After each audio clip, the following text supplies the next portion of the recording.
right, good afternoon, everybody. Thank you very much for joining us today. It's a beautiful Thursday evening. Hope you're having a wonderful time.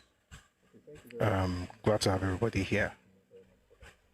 So let's just, okay, thank you very much, Mr. Demola Ojo. Thank you very much for that feedback. Please let's power tap, especially on TikTok. So let me just tell folks on TikTok,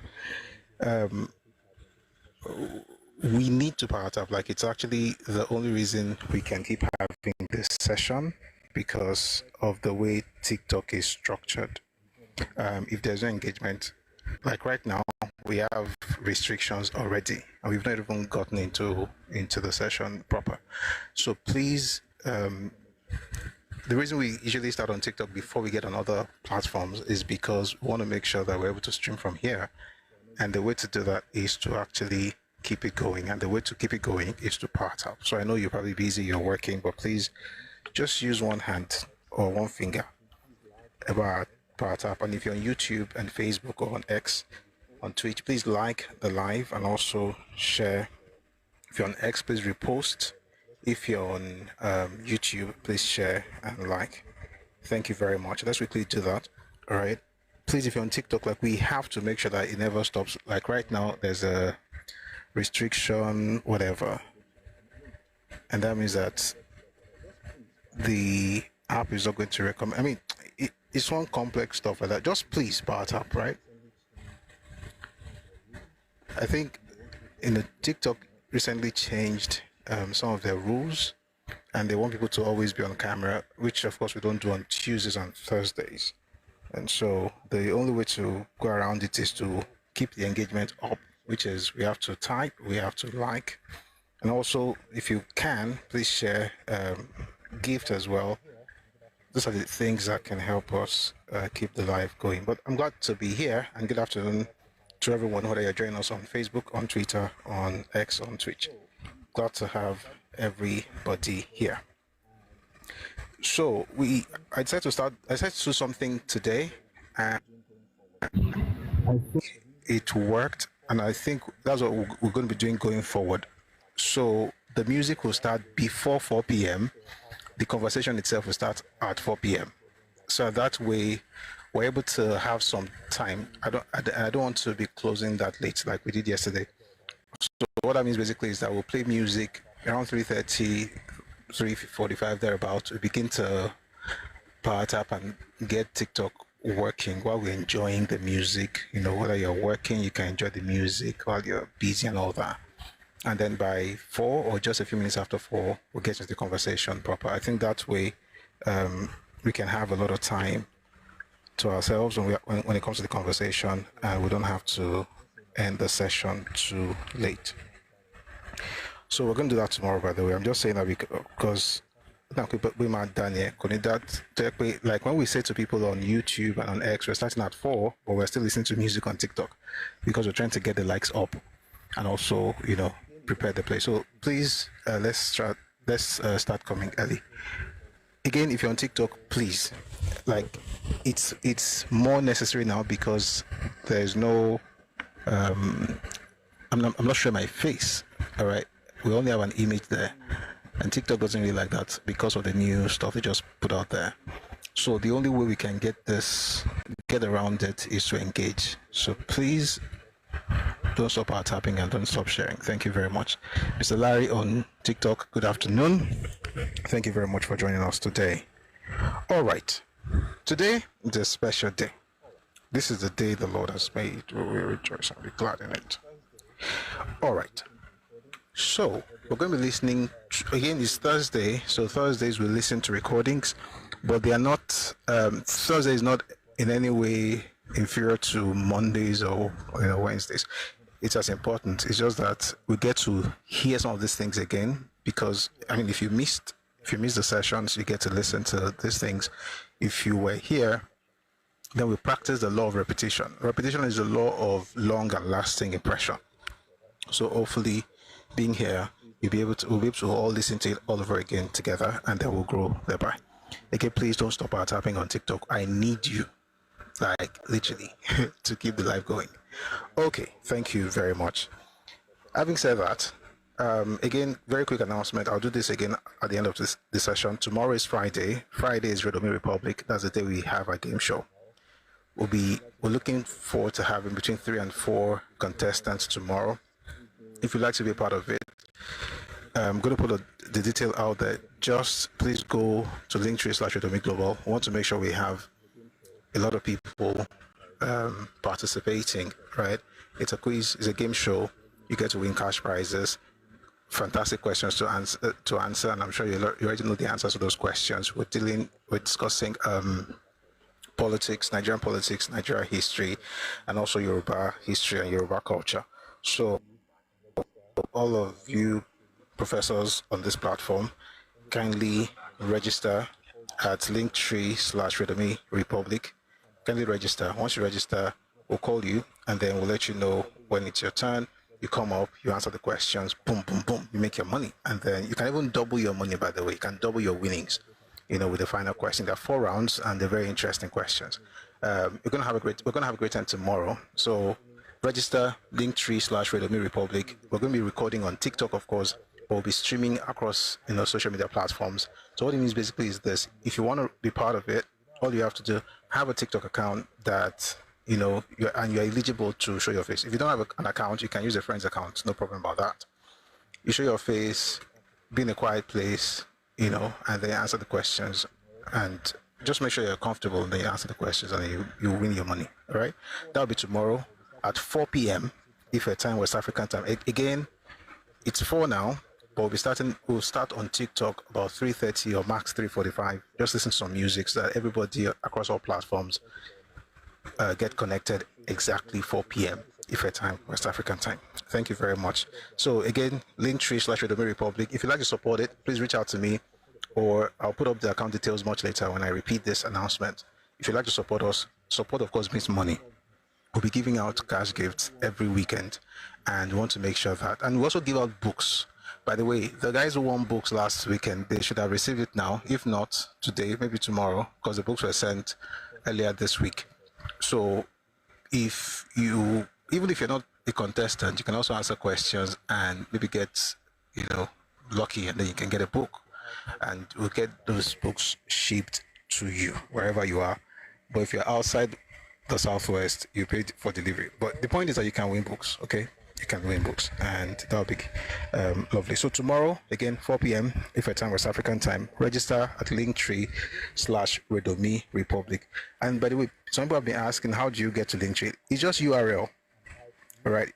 It's just go on your Chrome browser and type linktr.ee/Redomi Republic. Oh my God, it will take you to the page. You find the form, the very first link, click on it, and you'll be able to register. Thank you very much. Again, if you want to support, please reach out to me on Telegram or TikTok DMs at Busui Oris on all platforms, and I'll let you know how. But much later at the end of this session, I'll also put out the account details. If you'd like to drop something there, that'll be much appreciated. Thank you very much. Moving on, let's go to today's topic now. I kind of like what we're doing now. I like the fact that we're starting at this time. It's quite nice. Beautiful. So today we're discussing stop erasing Yoruba culture in the name of one Nigeria. So we're going to be listening to 2 separate recordings. The first one is actually Lee Kuan Yew and why Nigeria must build on it. So come to stop erasing Yoruba culture in the name of one Nigeria. It's important because those 2 are linked.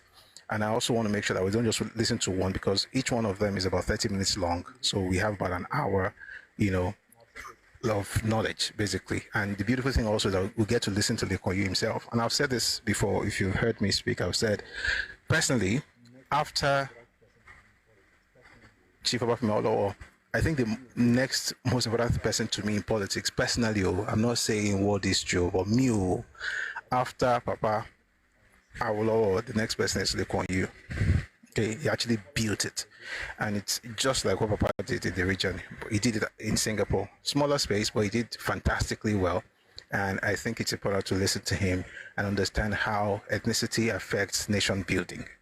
It's better to have this understanding than to, be part of. Hey guys, power tap more. OTT show, in TikTok.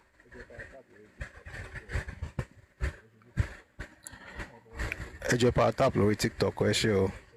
Ẹni ṣubú dànù o. Bó bá dé. In fact, let me start by saying this before we listen to this stuff. The other day, we're talking about, this was on X. We're talking about nation building, and someone was like, "Oh, all these nations, they have many ethnicities. Nigeria is not the only one." And the person made what I would call a mistake by saying that China has 56 major ethnicities. Of course, that's a lie.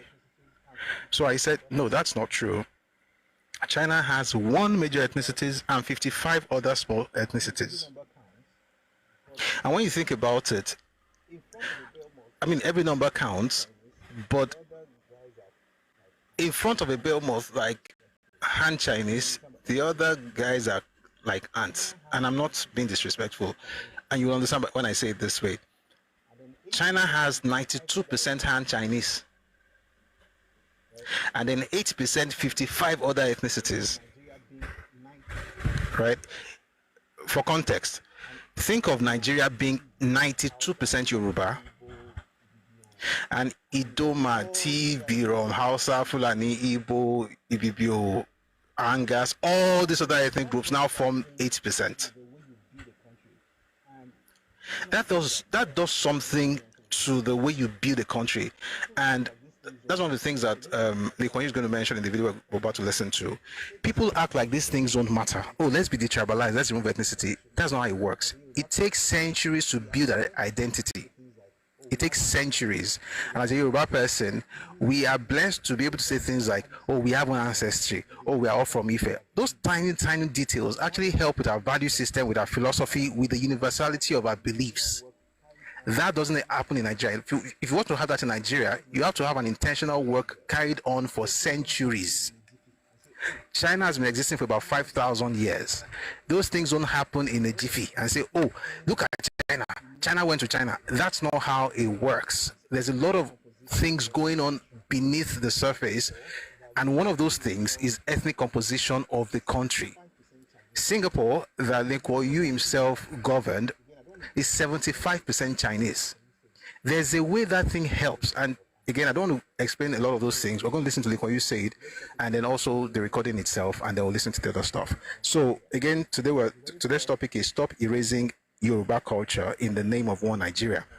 But the very first video that we're going to listen to is Lee Kuan Yew and why Nigeria must build on ethnicities. Now, I've said that these videos, you can find them on our YouTube channel, Pusui Oris. Please subscribe to the YouTube channels, and also Radio Me Republic on YouTube. That will be the channel for the game show that we're starting tomorrow. Like, we're premiering the episodes this month, right? We had a great time last week. We're gonna start fully tomorrow, so please support that as well. I'll talk more about that later on. I'm just going to start by reading the description of the video. Again, the video is on YouTube, Pursue Oris channel. You're gonna like all the videos there. They're very cool, if I may say so myself. All right, so we're gonna start with Lee Kuan Yew and why Nigeria must build based on ethnicities. Once we are done, I will stop it, then I'll read the description to the main stuff, which is stop erasing Yoruba culture in the name of one Nigeria. So let's start with this one. Lee Kuan Yew, the man who transformed Singapore from a struggling port city into a global powerhouse, once shared something profound in an interview. If you're on TikTok, please.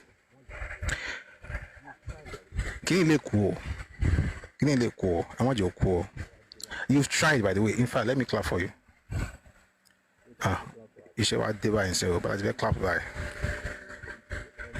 Wait, I want to clap for our folks on TikTok. If you're on YouTube and on Facebook or Twitter, this may not mean anything to you, but the way this thing works is on TikTok, you have to engage so that the live keeps going.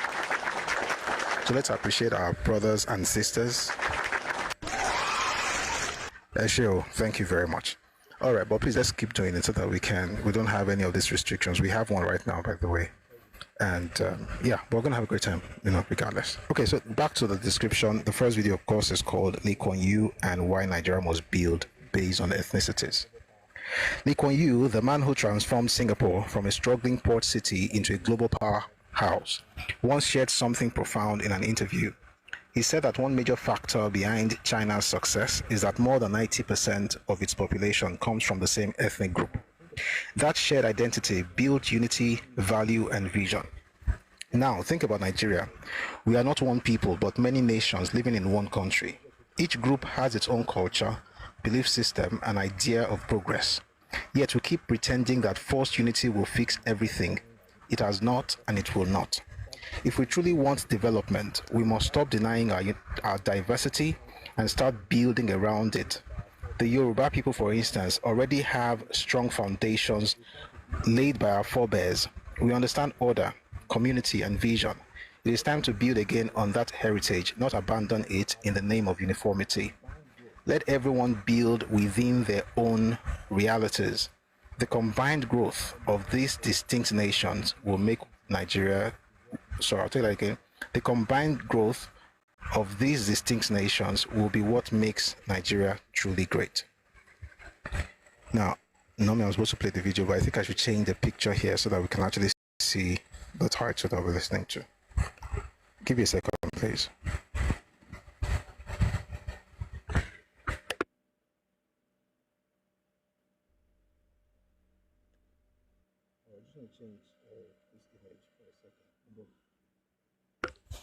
All right, I just want to change this image for a second. Mumbo.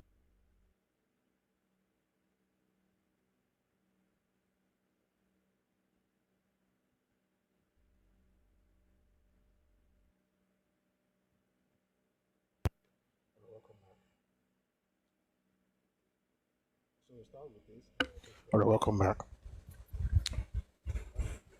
So we'll start with this and then we'll go to the other one. I'd like to read the final paragraph. If we truly want development, we must stop denying our diversity and start building around it. The Yoruba people, for instance, already have strong foundations laid by our forebears. We understand order, community, and vision. It is time to build again on that heritage, not abandon in the name of uniformity. Let every people build within their own realities. The combined growth of these distinct nations will be what makes Nigeria truly great. Take a listen, please.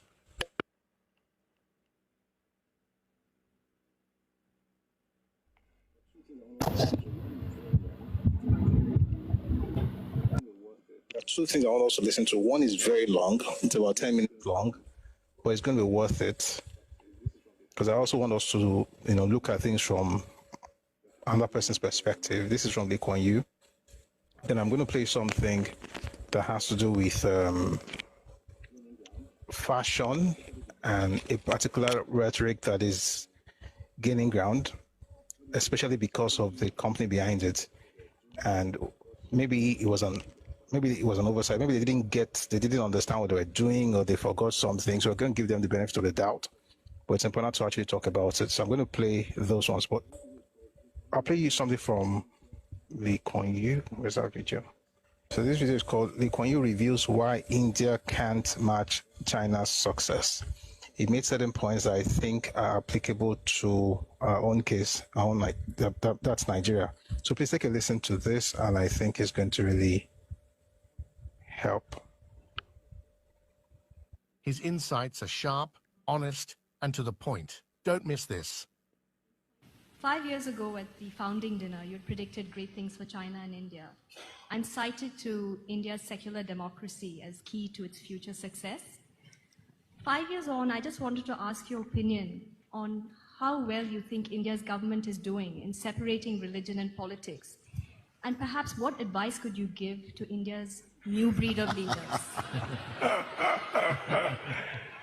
I think all the governments want your advice. It's nearly as sensitive and difficult a question as the last one. But I'll give you my experience of India. I think despite all the failings, highly bureaucratic, red tape, inefficient linkages between central and state governments, unwieldy coalitions in the center and unwieldy coalitions in the states, the progress is made is quite remarkable. I mean, 6, 7, 8% growth. Once Manmohan Singh and Chidambaram opened up in the 90s after the IMF said, you've got to open up.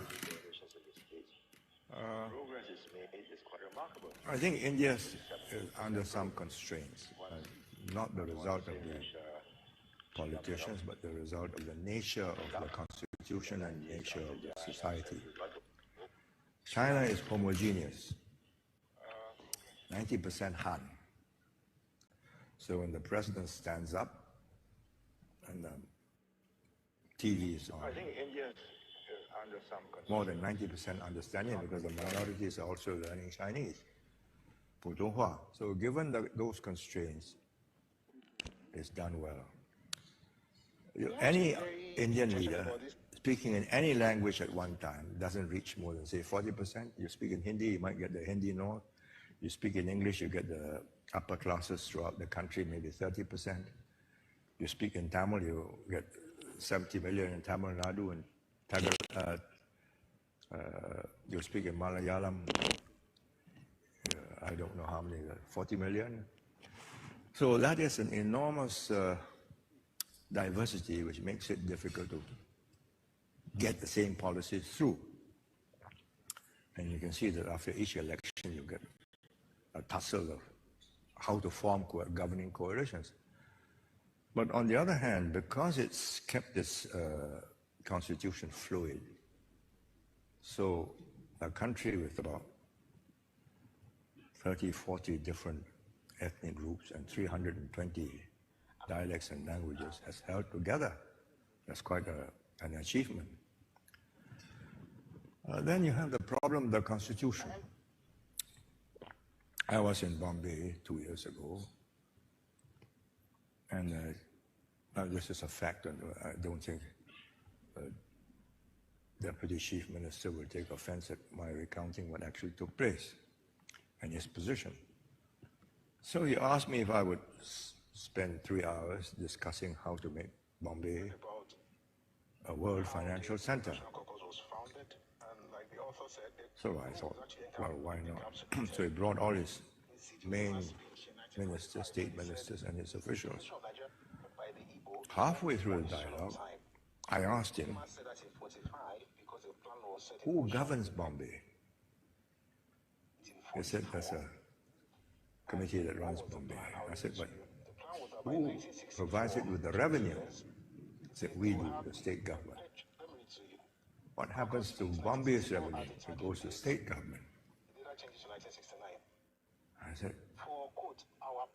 then how do you dispense with that revenue? He says, well, we spread it throughout the Maharashtra state because there are so many farmers and so on, everybody has got to be looked after.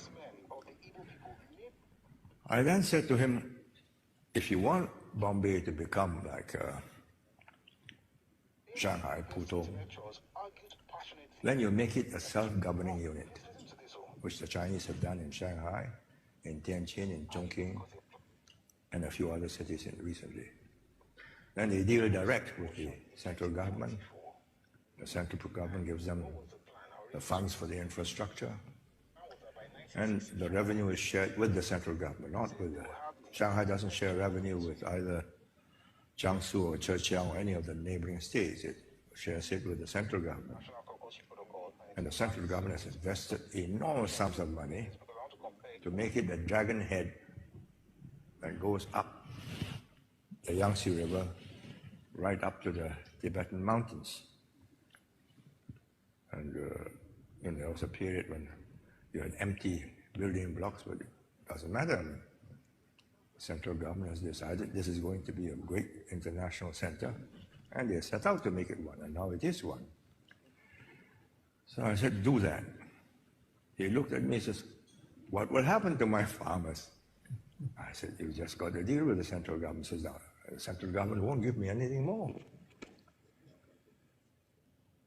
So the discussion ended there. So I said, well, then how do you solve this airport, which is not world class?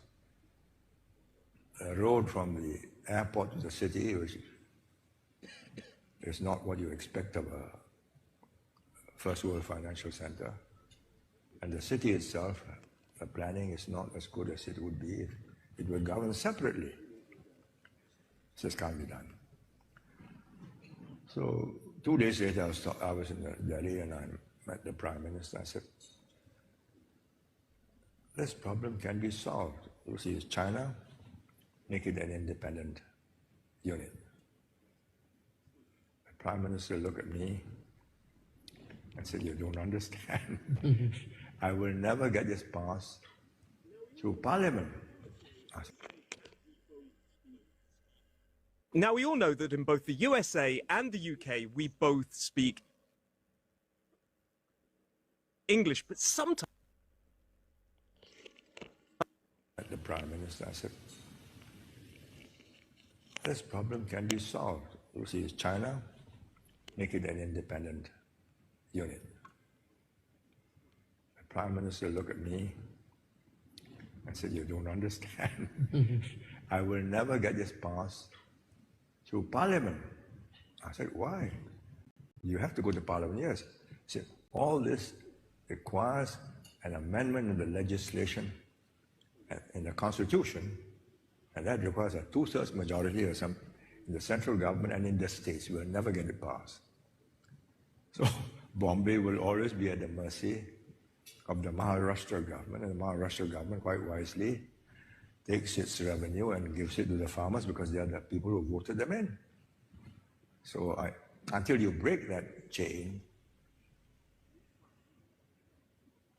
how do you break the chain? Lee Kuan Yew had a knack for getting straight to the point, and his take on why India struggles compared to China is a perfect example. He highlighted 2 key reasons, both rooted in how these countries are structured and governed. The first reason is about population and culture. China is largely homogeneous. Over 90% of its population are Han Chinese. That might sound like a small detail, but it actually matters a lot. When the central government or the president speaks, most people across the country understand the message. There's a shared language, shared values, and a sense of national identity that makes it easier to roll out policies quickly. India, by contrast, is incredibly diverse. It has over 1.4 billion people speaking hundreds of languages, following different religions, and living under vastly different local cultures. While this diversity is a strength in many ways, it complicates governance. Policies that work well in one state may not fit another. For instance, agricultural reforms that help Punjab could be irrelevant or even counterproductive in Tamil Nadu. The central government often has to negotiate with multiple states to get buy-in, slowing down decision-making and development. China, with its more unified population, can push nationwide initiatives like infrastructure projects or poverty alleviation programs much faster. The second reason Lee highlighted is how China balances central authority with local autonomy. Take Shanghai, for example. The central government gives the city enough freedom to experiment and innovate, while still aligning with national goals. This creates a powerful synergy, broad objectives from the top, but tailored solutions on the ground. The results are clear. Shanghai has become a global financial hub, driving economic growth for itself and the country. India faces a very different scenario. Bureaucracy and red tape often prevent states from acting quickly or trying new approaches. Policies must pass through multiple layers of approval, and political conflicts or corruption can create further delays. States don't have the same freedom to innovate, which slows down growth and makes large-scale reforms much harder to implement. In short, Lee Kuan Yew argued that China's relative homogeneity, combined with its system of central guidance plus local autonomy, gives it a clear advantage over India. India's diversity and slower bureaucracy make rapid, coordinated development far more challenging. China can move fast, adapt locally, and create synergy between the center and its regions, a combination India struggles to match. And these are some of core reasons why India cannot match China's success. What do you think? All right, I think it was long, and I knew, some people might find it a bit boring, but I think boring is good. It's important to understand that whatever it is that we're going through in Nigeria is not unique to us in the sense that we're the only ones that are going through that kind of situation. We should look at others who are also going through the same thing. And there's a particular detail I always say, and I've seen people say, oh, it doesn't really matter. We are all one Nigeria. It's quite interesting that the person who built a nation actually said the exact same thing. And the reason he used that stuff, one of the reasons I believe, when he said that China is is actually about 94% Han Chinese. In other words, there's a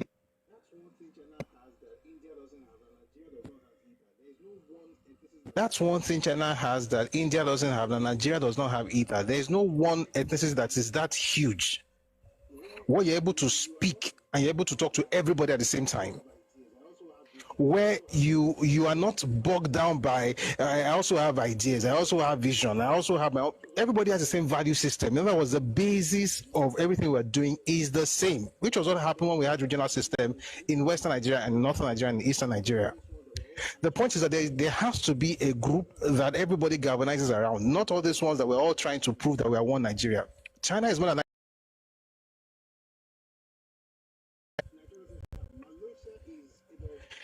that's something it has that Nigeria doesn't have. Malaysia is about 80% or thereabout Malays. And then they have minorities in Indians and Chinese. The same thing, I mean, the flip side for Singapore is 75% Chinese and then about 18 to 20% Indians and Malays.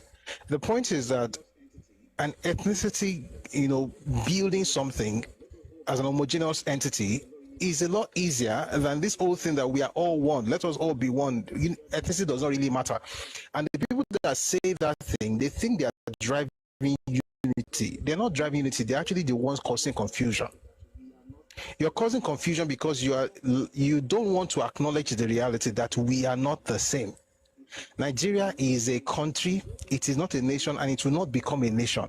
It's a country of many nations, and those nations should be able to determine how they grow. And when they are speaking on what they want to do in their own space, we shouldn't have retards speaking up and saying things like that's tribalism or that's bigotry. If you can't do it where you are from, then maybe just see this one out. The way people grow is to do things based on their value system. We don't have a value system in Nigeria. We don't. But Yorubas have a value system. It doesn't mean we have perfect societies, but we have societies that have gone to a particular level. All you have to do is just to build on what has been built already. So you have a foundation, just build the house. This one you're trying to, so think about it for a second. You could build a skyscraper. You have to, of course, dig and get your foundation sorted, right?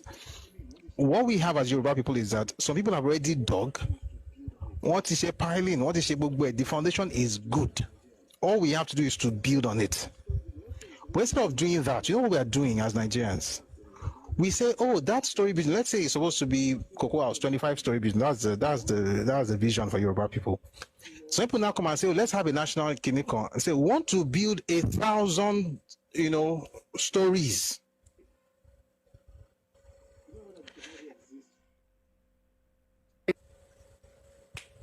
You don't know whether the technology exists.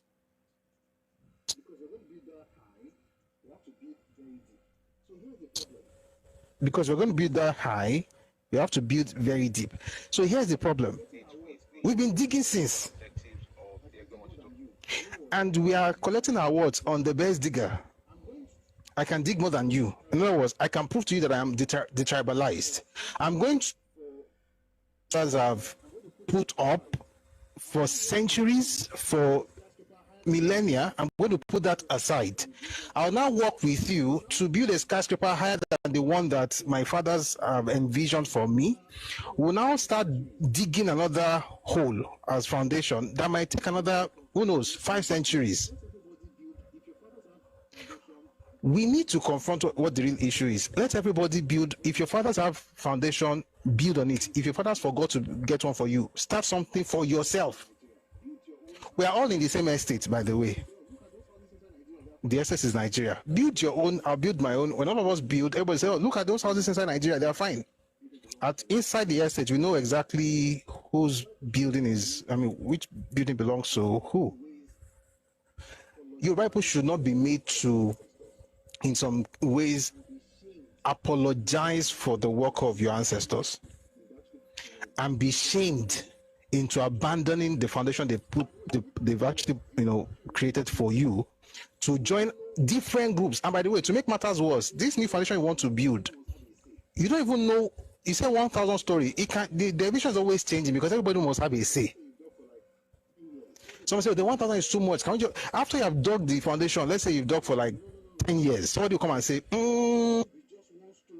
this 1,000 story building. No. What a unitary system. Let it be just one story, but to be long to disguise. You now have to change. There's somebody now come in 79. That was in 66. Someone will now come in 1979 and say, let's have a presidential system. They now do that one. Then in 83, someone will now come again and take over. Before you know it, you are not going forward. You don't even know where you are. You are confused. There's no clear vision. There's no foundation. You're just everywhere trying to prove that you can dig.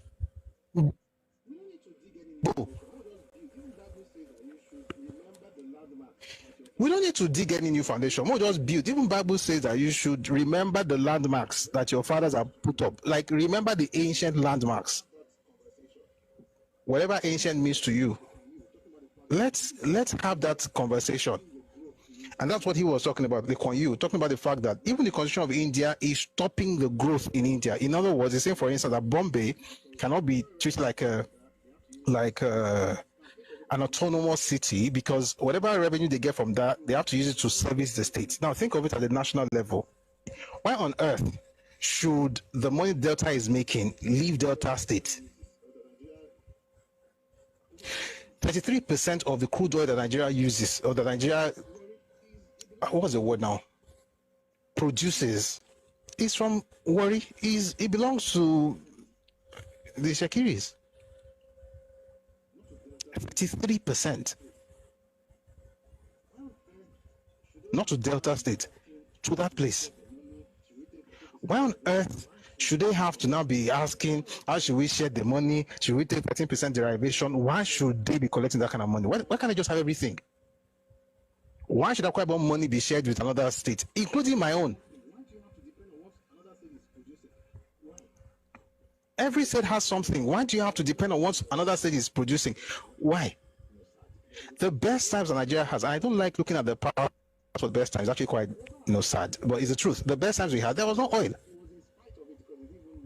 Whatever our fathers did in Western region, it wasn't because of oil. It was in spite of it because they didn't even know it existed.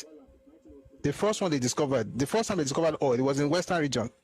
It was in Yoruba land, 1903, Araromi, Ondo State, by the Germans. And they abandoned it because of the First World War. And then they came back in 56 and found it on Oloibiri in Bayelsa. All of those things did not matter. They were concerned with what the soil could produce. It was cocoa. Why can't we have that kind of conversation in Nigeria? Why must we all do this thing where you're depending on someone and the person who doesn't even produce anything is telling you that you're depending on him, but he doesn't really have anything, but everybody has to say something? That kind of thing. We're going to have a session on that video. I intentionally played it because, again, these are the things that help us understand. Again, one of the things I've learned in life is it is possible that someone has gone through what you're going through and you could learn something on how they resolve their issues, and then apply some of those lessons in yours. It may not be the exact same scenario, but it's going to help. And I learned that by reading the book by Awolowo, his autobiography. The very first seeds of his political ideology, he actually got from India. In terms of how to structure the nation, it was in the 1920s. By the 1930s, he was already set in his ways of becoming a federalist. By the 40s, it was done. So when you read the book he published in 47, that's a product of about 20 plus years of being influenced by thoughts outside his place, but having similar issues like Nigeria had at the time. We can do the same. Only this time, we just understand the fact that we can have pockets of China in Nigeria. China can be, is over a billion already. China can be 10 billion. It will still have one advantage over Nigeria. Majority of the people will still belong to one ethnicity with one value system, with the same thinking, the same language.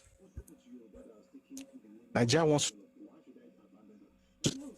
What happened to Yoruba that was taking millennia to develop? Why should I abandon that? Nigeria will tell you to be building, to be developed. By the way, guys, if we do this nonsense, one Nigeria, the tribalized rubbish, if you die and come back after 100 years, we'll not have moved too far from where we are. Because it takes generations to create the kind of foundations that you require to build the kind of nation that we are thinking. For Yoruba people, our fathers have done the work. Let's just build on where they've stopped, right? In fact, let me play something for you that will see one of the things that they are building on where they stopped. This is from Oyo State. There's a place called More Plantation, was set up a long time ago, and it's been abandoned for a while. But someone went there and resuscitated. I'll find it. Just a second. It's Niji Farms. What they've done is they went to Ibadan and took over a building, a complex actually, and started fabricating there. Oh, I found it. The place has been moribund for over 30 years. Okay, it's called More Plantation. It's in Akpata. And this gentleman with his guys, they went there, had a lease agreement with the Oyo State government. His company is called Niji Group. They transformed the entire site into a modern equipment fabrication center, driving industrialization, creating jobs, empowering farmers, and strengthening the state's economy. I'm going to play this so that instead of always, let's do what Isaac did. I'll read the scripture to you when I come back. Isaac, I'll read it. It's in Genesis 26. I'll read it. Let's listen to this one. Coming to your state, I don't think I regret it. I think it's a good place to be. When you think of the business environment, government policies, and all those things, is very, very attractive to a kind of investors.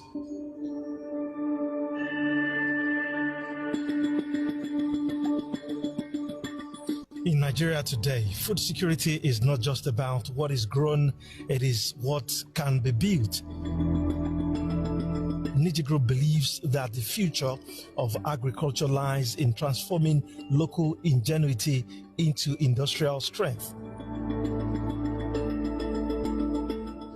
Over the years, the company has established itself as a driving force in West Africa's agribusiness landscape, designing, fabricating, and assembling innovative equipment that keeps farm productive and factories efficient.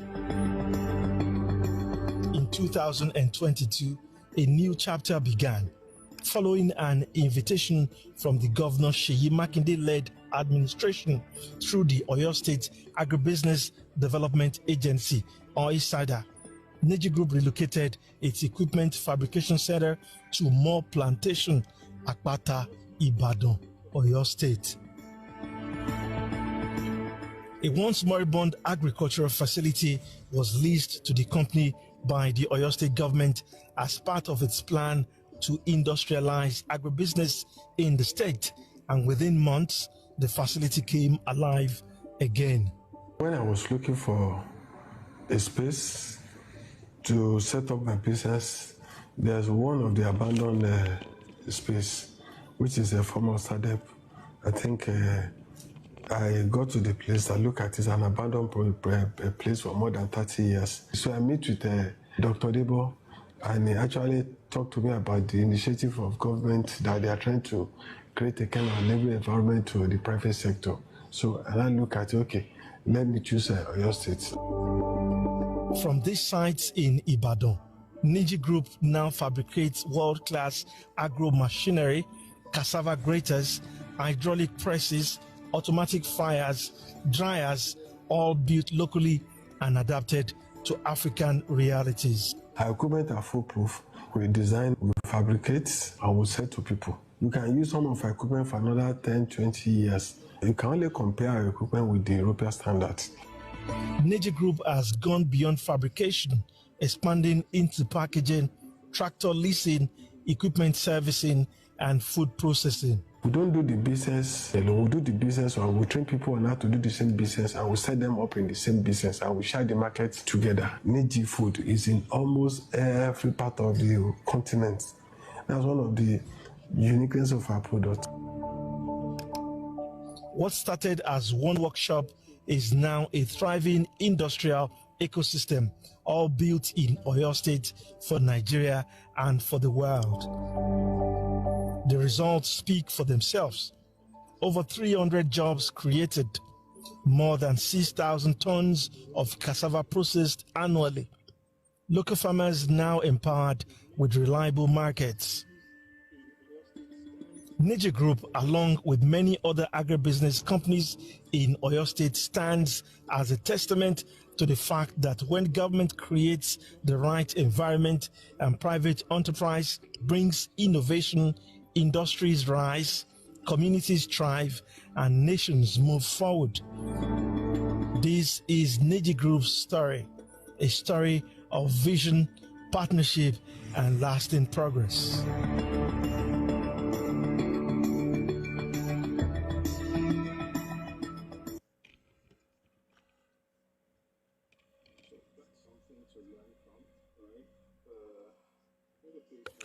So that's something to learn from, right?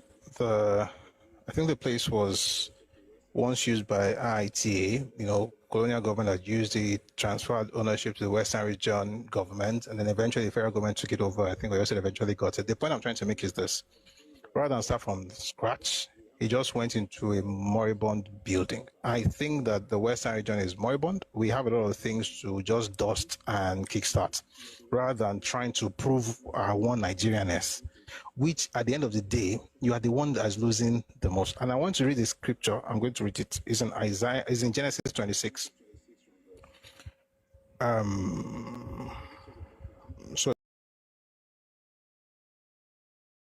Then Isaac sowed in that land and reaped in the same year 100-fold, and the Lord blessed him. The man began to prosper and continued prospering until he became very prosperous. For he had possessions of flocks and possessions of herds and a great number of servants. So the Philistines envied him. Now the Philistines had stopped. This is where I'm going. Now the Philistines had stopped all the wells which his father's servants had dug in the days of Abraham his father, and they had filled them with earth. And Abimelech said to Isaac, "Go away from us, for you are much mightier than we." Verse 17. Then Isaac departed from there and pitched his tent in the valley of Gerar and dwelt there. And Isaac dug again the wells of water which they had dug in the days of Abraham his father. But the Philistines had stopped them. They had stopped them up after the death of Abraham. He called them by the names which his father had called them.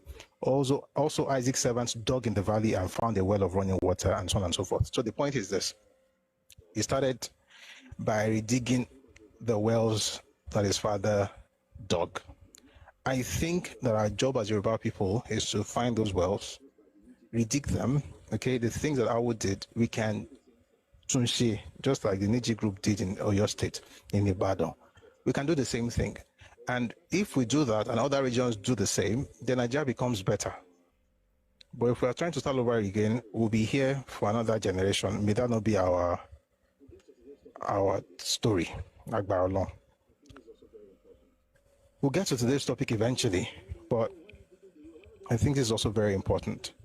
So again, when anybody says, "Oh, why are you digging the well? Why not just come and let us be down that one?" Tell them to be continuing. You were busy. Your fathers did something for you. Most people's fathers didn't do anything for them. Which brings me to this video that I want to spend some time on.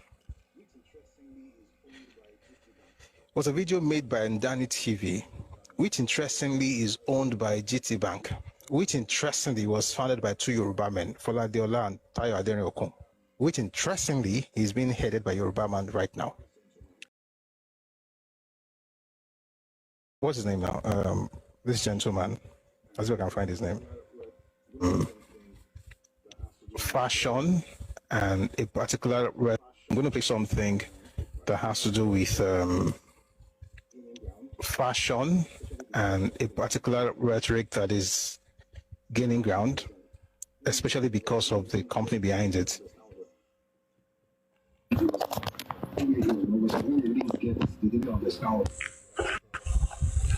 All right, we're about to go to the part 2 of today's session, which is the actual topic that we had earlier. And I'm just going to change to that before we start listening.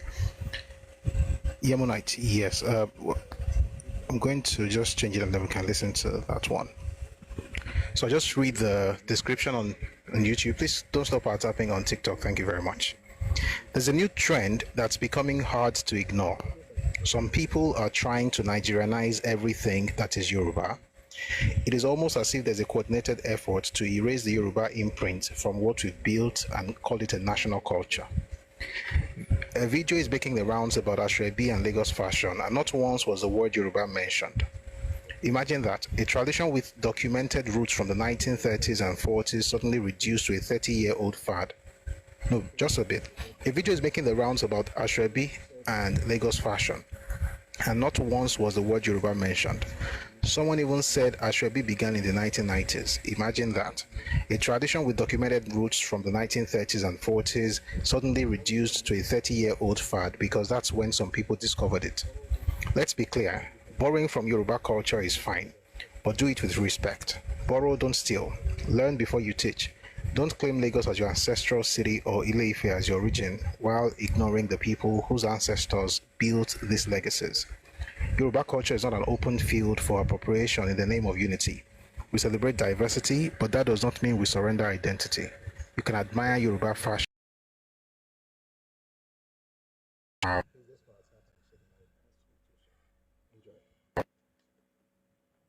WhatsApp, and share the live as we do so. Enjoy.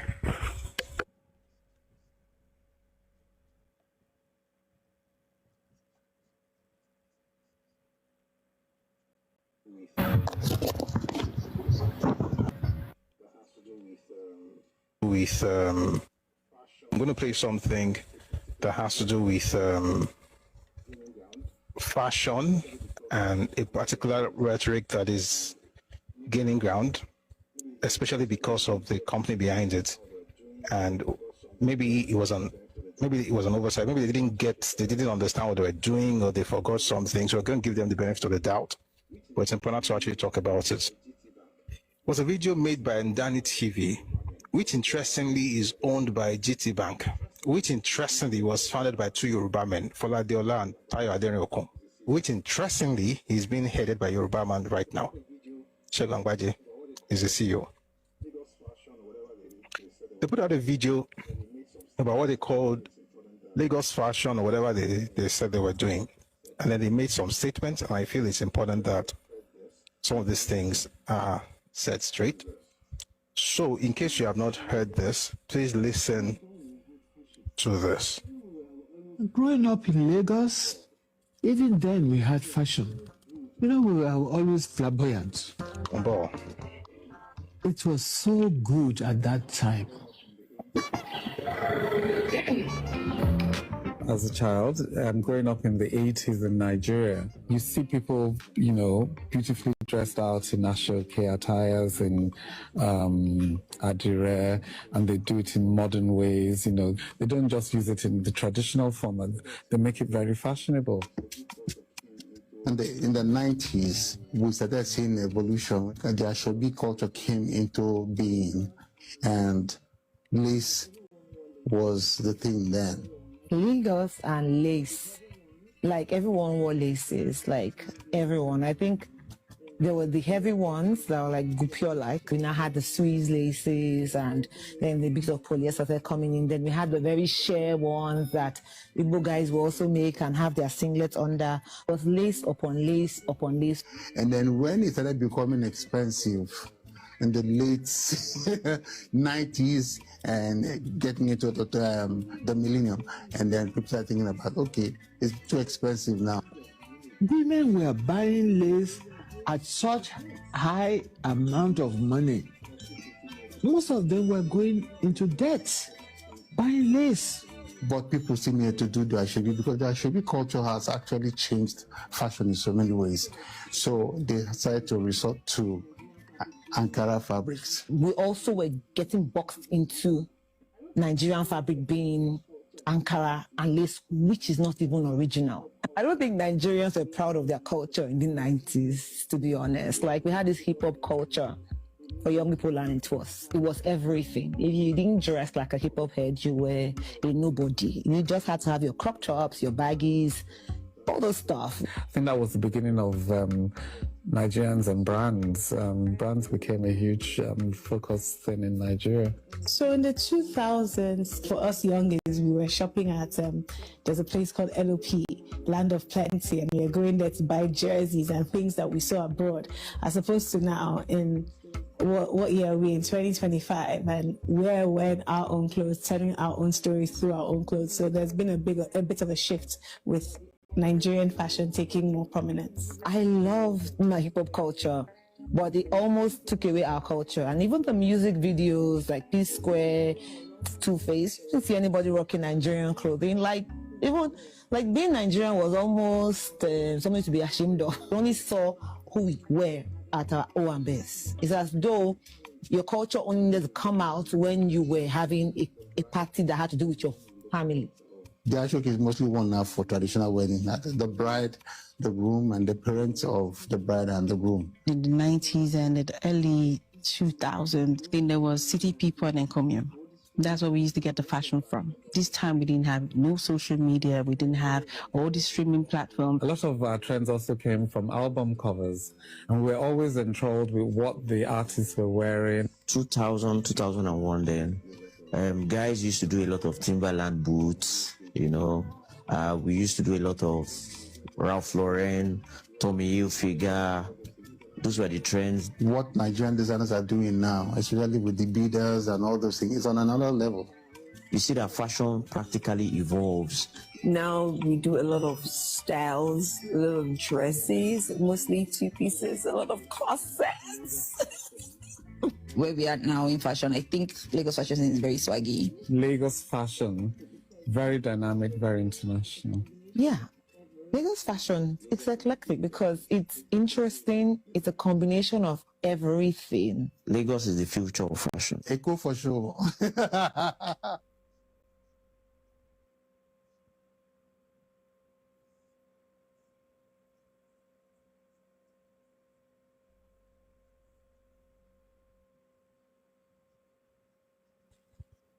thing. When you watch that video, it seems... So here's the thing. When you watch that video, it seemed just cool, right? Innocent. It's just what it is. If you read any meanings to it, it's probably because you're a bigot or you're a tribalist. But it's not funny that every single image that was shown in terms of events in this video was Yoruba parties, but not once was the word Yoruba mentioned. Not once. In other words, I mean, somebody will won't try to muzzle in, I don't know if that's the right word, just find a way to bring in a word, Igbo, into the conversation by talking about Igbo men wearing singlet and stuff. But not once was Yoruba mentioned. You know, before now, it would not mean much, but I think it means something. I think there is an intentional thing, Nigerianizing Yoruba culture and calling it Nigerian fashion, without in any way, shape, or form acknowledging the Yoruba origin of the things they're celebrating. I think it's intentional. And people will say, oh, man, it doesn't really matter. It does. It does. There's no other way to erase a people than by using something collective at the detriment of those people. In other words, you don't acknowledge who they are. You are using what's theirs, but you never really acknowledge what Uzo was doing. I don't know who produced this video, but there's something about being culturally aware. That person is not culturally aware. There's something called social intelligence. I'm not sure the person has a lot of it. You have to understand, like, if you're going to make something like this, you can't just be saying a call for show, Lagos here, but you're not really mentioning anything that has to do with, you're using words from these people, but you're not saying anything about it. Before, it would just be like one of those things, well, Nigeria, but no. If we all want Nigeria, how come I'm mentioning the fact that somebody was wearing singlet and is Igbo? Is there any problem with that? Of course not. But there's a reason you mentioned that. Because for us to get the person who would wear singlet and dress like that, we have to know where the person is from. Yeah? Which is fair. But everything you're mentioning about the clothing, the Ashwebi culture, it's from a place. And no, it did not start in the 1990s. It didn't. I want to read something to you from Daily Service of 1944. By the way, Daily Service goes way back. That's a paper that was used at some point by NYM and eventually owned by Akinva Maja. It says a person can choose a piece of cloth to wear on the occasion and approaches relatives and friends to buy the same stuff to wear with her as uniform on the day. The number of people to wear the uniform with her will depend on her popularity and social connections. The custom has lent itself to much abuse in that the occasions for celebrating marriages or funerals occur so often that one may be asked by friends to buy ashrebi more than 10 times a year. That was in 1944.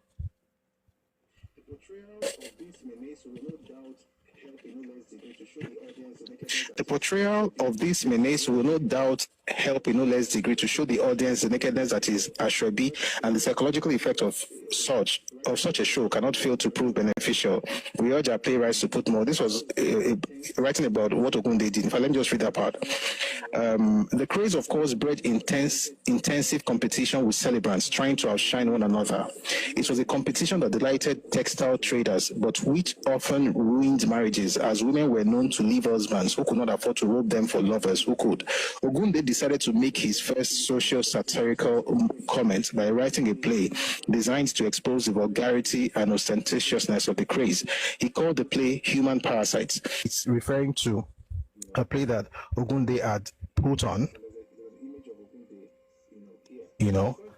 called Human Parasites. And there's an image of Ogunde, here. The point here is this.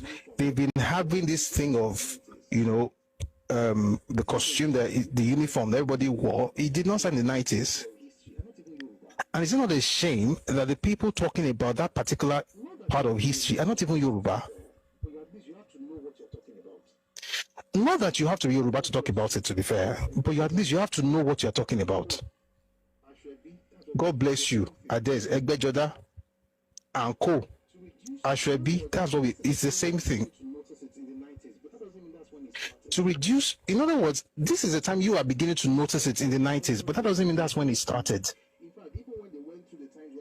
It's something cultural to Yoruba people. It's something that in fact, even when they went through the times when it was criticizing society because people were spending so much money buying Ashwebi, it wasn't a Yoruba, not a Nigerian thing. This was in the 1940s, and that's not to say that it started in the 1940s. I'm just reading a report from the 1940s. We have to be very intentional about these things. I think there's a deliberate plan to undermine Yorubaness and to appropriate what is Yoruba, make it Nigerian, and then once it's done that way, we are all supposed to celebrate it. And let me say something. I thought about this yesterday. If you take what belongs to me, I don't know, my mind is going to the Bible today. It's good. If you take what belongs to me, and I tell you you are stealing something, it's mine, and you say, let us share it, are we not all the same? And I say no, and you call me a tribalist, it's because you're a thief. I'll tell you one story. It happened in the Bible. Like I said, I'm telling a lot of Bible stories today, but it's cool. The story goes this way. Solomon was the king of Israel. Two prostitutes had slept. They had babies. Quite interesting that they would have babies even with their line of work. And one slept on her own baby, and the baby died. And so before dawn, she exchanges a baby with the other person's, put the dead baby with a colleague, and then takes the living baby. Anyway, they had to go to the king for the king to help them settle the matter. When they got to the king didn't know, was wondering what he was going to do, because this one said the living baby was hers, the other person says the living baby was hers, so there was a dilemma. And then he came up with this very interesting stuff. He said, you know what, I'm going to cut this baby in two. We'll give half to one and half to the other. The one who says, that's fine, divide the baby into two so that at least I can have half. The other person says, don't worry, just give her everything. And then the king says, the one who says just give her everything, that's the real mother. Here's the point. Whenever a person tells you, let's just share it, are we not all one? All of us will have a piece of the pie. That person is the thief. Anyone that says, why are you always talking about your living baby? Just because I don't have a baby, can we not all share your own? Let's break it into two, even if it's not going to be alive. Even if you cutting the baby in two, of course, would mean the death of the baby. They don't care. They must have a piece of it, even if it's dead.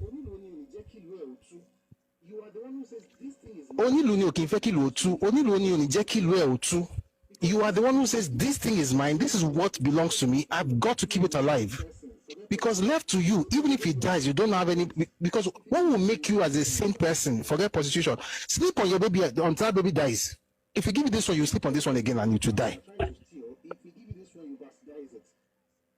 What culture you don't have, they are trying to steal, if we give you this one, you bastardize it. And guess what, that's not even the point. The point is that it does not belong to you. Anyone who says let us divide it and say we are all one Nigeria, that person is a thief, is undercultured, he has nothing to fall back on in his history or in his culture or at home. And this thing should be said. Oh, it makes you tribalize, that's your business. It makes me the mother of the living baby. And it makes you the careless prostitute who will sleep on the baby, kill that baby and then ask for empathy. I said, you know, don't you have compassion? Our own baby has died now. Why can't you just cut your own into two? Are we not all one Nigeria? You have a baby. She doesn't have a baby. And now acting as if she cannot have a baby. Just break it into two. These are telltale signs of thieves, culture vultures, and I think this thing is very, very intentional. The point where you begin to Nigerianize Yoruba culture, and then we're not supposed to say anything because are we not all one Nigeria? Why not just stick to what's yours, or at least just acknowledge the fact that this one thing is Yoruba? All the images you are showing are Yoruba clothes. The parties are Yoruba parties. And then you read everything and say, oh, it's Lagos. And someone will say, but Lagos is Yoruba. But Yoruba is bigger than Lagos. We cannot talk about Eyo, which is the main masquerade in Lagos today. We can't talk about Eyo without mentioning Ikperu. We cannot talk about Eyo, which is the main masquerade in Lagos today. We can't talk about Eyo without mentioning Ikperu. Ikperu Remo in present Ogun State. That's where you're from. And Lagos, Eko, doesn't mind acknowledging that's why, because we are cultured.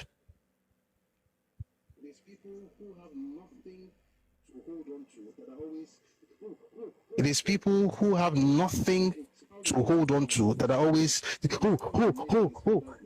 If a child is doing something and he has a surname and you decide not to mention his father's name because you hate that father, you definitely hate that child. It's only a matter of time. I'm going to mention his name, but not the surname, because we don't want to mention Yoruba, not the surname, just the person's name, just the person's name. What when they were registering, they didn't know write their surname there. Why can't you just mention the first name and surname? What's your problem with the name Yoruba? That culture actually stop. It is not it's Majeso Yoruba. It is not limited to Nigeria. The Yoruba Ashwebi culture is not even limited to Nigeria. You see it in Benin Republic. You see it in Togo. Yes, Eko is Yoruba, but Yoruba is bigger than Eko.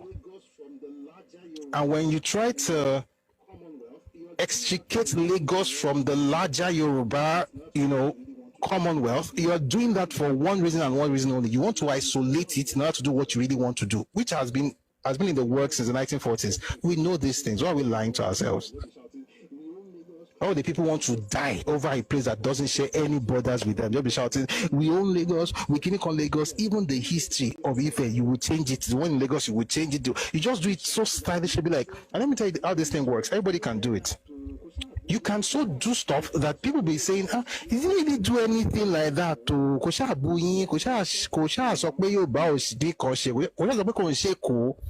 It's not like he insulted you now, at least. No, that subtle thing. Now, the other day I was looking at the history of the word gaslight, where the man was, you know, it was essentially, the word is not even, the word was not always an English word. It was from a stage play, gaslight.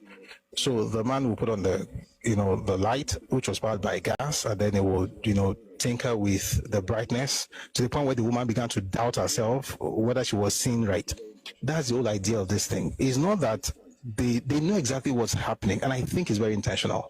At this point, it is intentional. So we have to begin to speak up. Folks, you can use what belongs to Yoruba people. You can. But what you cannot do is to make it look like you don't know who owns it. It's not yours. Take it, use it, acknowledge where it's from. That's the least you can do if you're courteous, if you're cultured.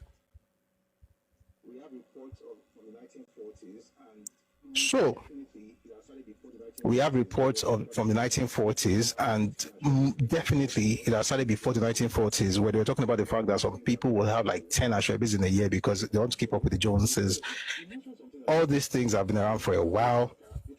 Also, the thing, he mentioned something that just, when he was talking about lace and Ankara, the truth of the matter is that even when they were selling lace, they were also selling Ankara. It depends on the party. Like, there are so many, again, I think every sector would have history. There'll be fashion history, and folks are going to talk about issue. Please, at least study it before you think you want to teach the rest of us. It's disrespectful to your audience for you to be ignorant and yet hold the mic. Like, there's nothing wrong with being ignorant, but at least let's all learn, and then we can, if necessary, share with others. But until then, everybody just calm down. The entire video, not Omowo Yawo Ton Shore Tabari wedding Boni. Everything you are using is Yoruba, but God forbid you mention that group, because that ethnic group, once you mention it, you will melt. You will turn to a pillar of salt. There are other things I want to talk about. We'll talk about it some other time, because we spend a lot of time on the news today. But it's important for us to begin to be very, very intentional about these things. Again, not because anybody hates anybody, but just because it will not kill you to acknowledge who owns something. And if that lady could find a way to bring in Igbo into that and say Igbo were wearing singlet, and why can't you mention? And knowing what we know from the 40s and what we know now, we can tell that there's an intentional thing going on, and that's exactly what was. That's why Uzo was digging in. Even when they were trying to correct her, the thing in her was telling her that she had the right to it. Just because we're all in one Nigeria does not mean you can take what belongs to me. Before you know it now, children will grow up. They start telling you that there's one special ethnic group, it's called Lagos. You know, let me say this before we move on. In the 40s and 50s, the argument was about Lagos, the town, especially in the 50s, after 54. Right, because 54 was when it became the FCT, became federal territory. That part of Lagos, all the way to part of Marina and Ikoyi and parts of Yaba, parts of Surulere, to that Jibo side. The conversation about that place is the fact that it was no man's land. You know, we are developing a new Kini. If you ever listen to GRV is sounding exactly like the people that used to say those things in the 1950s. Let me recommend a book. One day we're going to read the book here. We've read it here, by the way, but not that chapter. The book is called The Educated Elite in the Nigerian Society by E.A. Ayodele. The last time we came, we were reading about the Windsors. There was a group, the man called the Deluded Hybrid. I wish we could even get into it now, but no change topic. The Deluded Hybrid. There are those people who didn't know where they belonged. They were not British enough to be British, but they felt they were higher than being Nigerians. They would wear suits and tailcoats, have afternoon tea. Because they went to be British. They were British subjects. They were higher than others. They were not like the guys in the protectorate. They were in the colony of Lagos. They had a special weight to them. And so when the other guys came, they were working with those ones. They were the elite of society. They were the ones who had a problem with joining action group because it was funded by folks from the hinterland. That's how GRB sounds. He used a word. I know he knew what he was doing. Amaka chapter. The chapter is called Deluded Hybrid. The book is called The Educated Elite in the Nigerian Society by E.A. Ayondele. He used the phrase Godogbo. Godogbo. The bagbo in Koti Kotakbo the other day by SLA. He also mentioned Ajoji Godogbo. Leko in Lagos politics. But that was that place, the island. So that Irujia would pay own Gokuli. So we my king so talk about sorrow yen te o ma lotaba awon ekara for tele. But the point I'm trying to make is that it's a phrase. So some of them will work with them to be able to prove that they are elites and they are better than others. So Igbos can say some things. Some of them will even give them the pass, like only say, "I not join NCNC. Don't buy Ziki Shengbai." Our Congo Lara won. Don't lose this AO or don't lose this AG. Don't lose this Egbomo to do, and they were Yoruba as well. But here's the point: the whole conversation was around that island area. Now they talk about Lagos, and you think that this Lagos state that we have right now is the one that has always been. You hear things like, but it was the capital. Lagos state was never the capital of Nigeria. There was no Lagos state until 1967. Lagos, the federal capital territory, was created in 1954. Right? And what you have in Lagos state, some of those things were from Western region days. But the point is that if you allowed Lagos, the island, because the rhetoric can go because of some people that want to prove something, then to spill to Lagos State, then we also have to agree to it because all of us are Nigerian.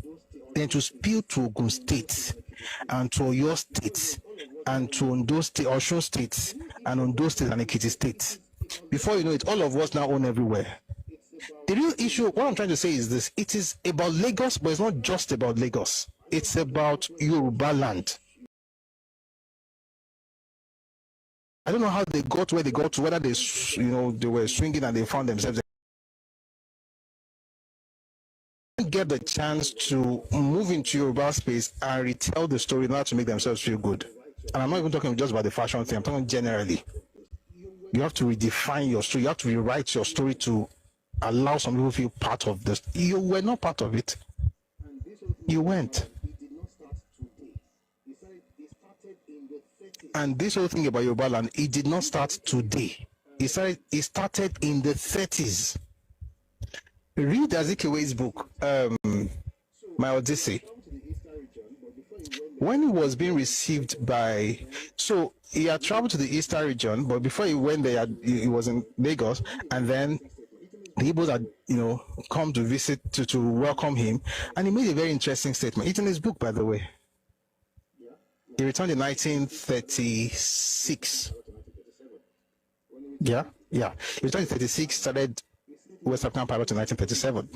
When he returned, that was from Gold Coast, from Ghana, he said he was expecting that everybody will come and welcome him, including people in Lagos. Because so what happened was that the Igbos had arrived to welcome him, or welcome back to Nigeria, and they celebrated him. And then he said that he would have preferred it if it was. No, I was like, that's what happened.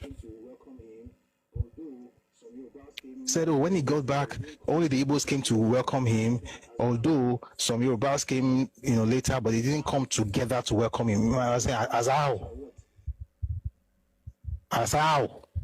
Why would they come to welcome you? That you are what? In the Eastern region, you find it in that book as well, the educated elite in the Nigerian society. It was considered like larger than life because it was one of the first set of people to have a degree. But that's in the Eastern region. Over here, we've been having them since the 19th century. Why are you going to be celebrated specially? Why? Guys, I'm not making it up. I've told you the source. My Odyssey, it was his own autobiography. He wrote it in 1970. By the 40s, 47, Jaja Wachuku was already saying that Lagos was no man's land. By 1950, the Eastern Region delegate said the same thing. It's in the book by Tekene Tamino. The book is called Separatist Agitations in Nigeria from 1914. By 1950, Eastern Region delegate was saying Lagos is no man's land. You know, now that we are here, I've got to read this one. I've mentioned I made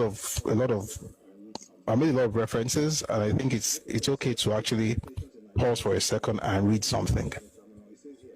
The book is called Separatist Agitations in Nigeria since 1914. This technical terminal, it says here, during the 1950 and 1953 conferences, which discussed, let me go back just a bit, the controversy over Lagos, Nigeria's capital and leading commercial center, caused more bitterness in 1953 than it had in 1950. During the 1950 and 1953 conferences, which discussed this issue, delegates from the Eastern region made it clear that they regarded Lagos as a no man's land. 1950, 1953, Jaja Wachuku was 1947, the Eastern region delegates 1950, they repeated it in 53.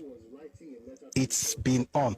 By 67, Ojukwu was writing a letter to Victor Banjo, talking about what he planned to do with the entire Western region from Lagos to Jebba. Where you find that letter, the book is called A Break in the Silence by F. Adetomo Ogunsheye. You see the letter was reprinted there. What he wanted to do, you meet the book title, Separatist Agitations in Nigeria since 1914 by Tekena Tamino. F. Adetomo Ogunsheye, she wrote a book called A Break in the Silence. You find the letter that Ojukwu wrote to Victor Banjo in that book. I could read it, but I think we've done a section on it before, so you find a video on YouTube. I think the book is also available on Redomi Books on Telegram. And check it out, Redomi Books. A Break in the Silence. The point is, it's something that has been on for a bit. It has nothing to do with 2023 elections. All of you are now tribalists. It's not about that. It's been a long time coming. And we should not be naive. Love everyone.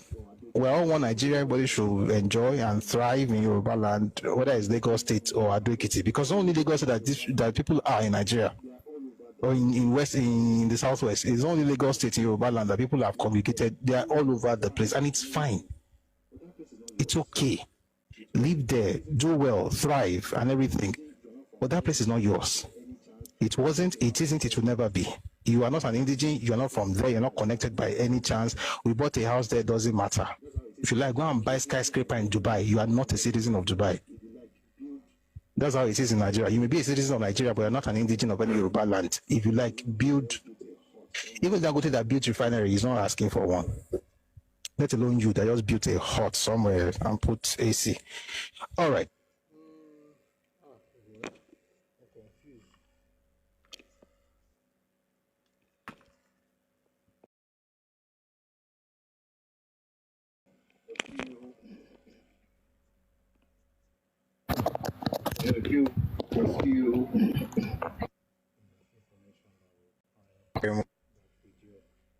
But the information that we required, that video, we have someone who's trying to come up.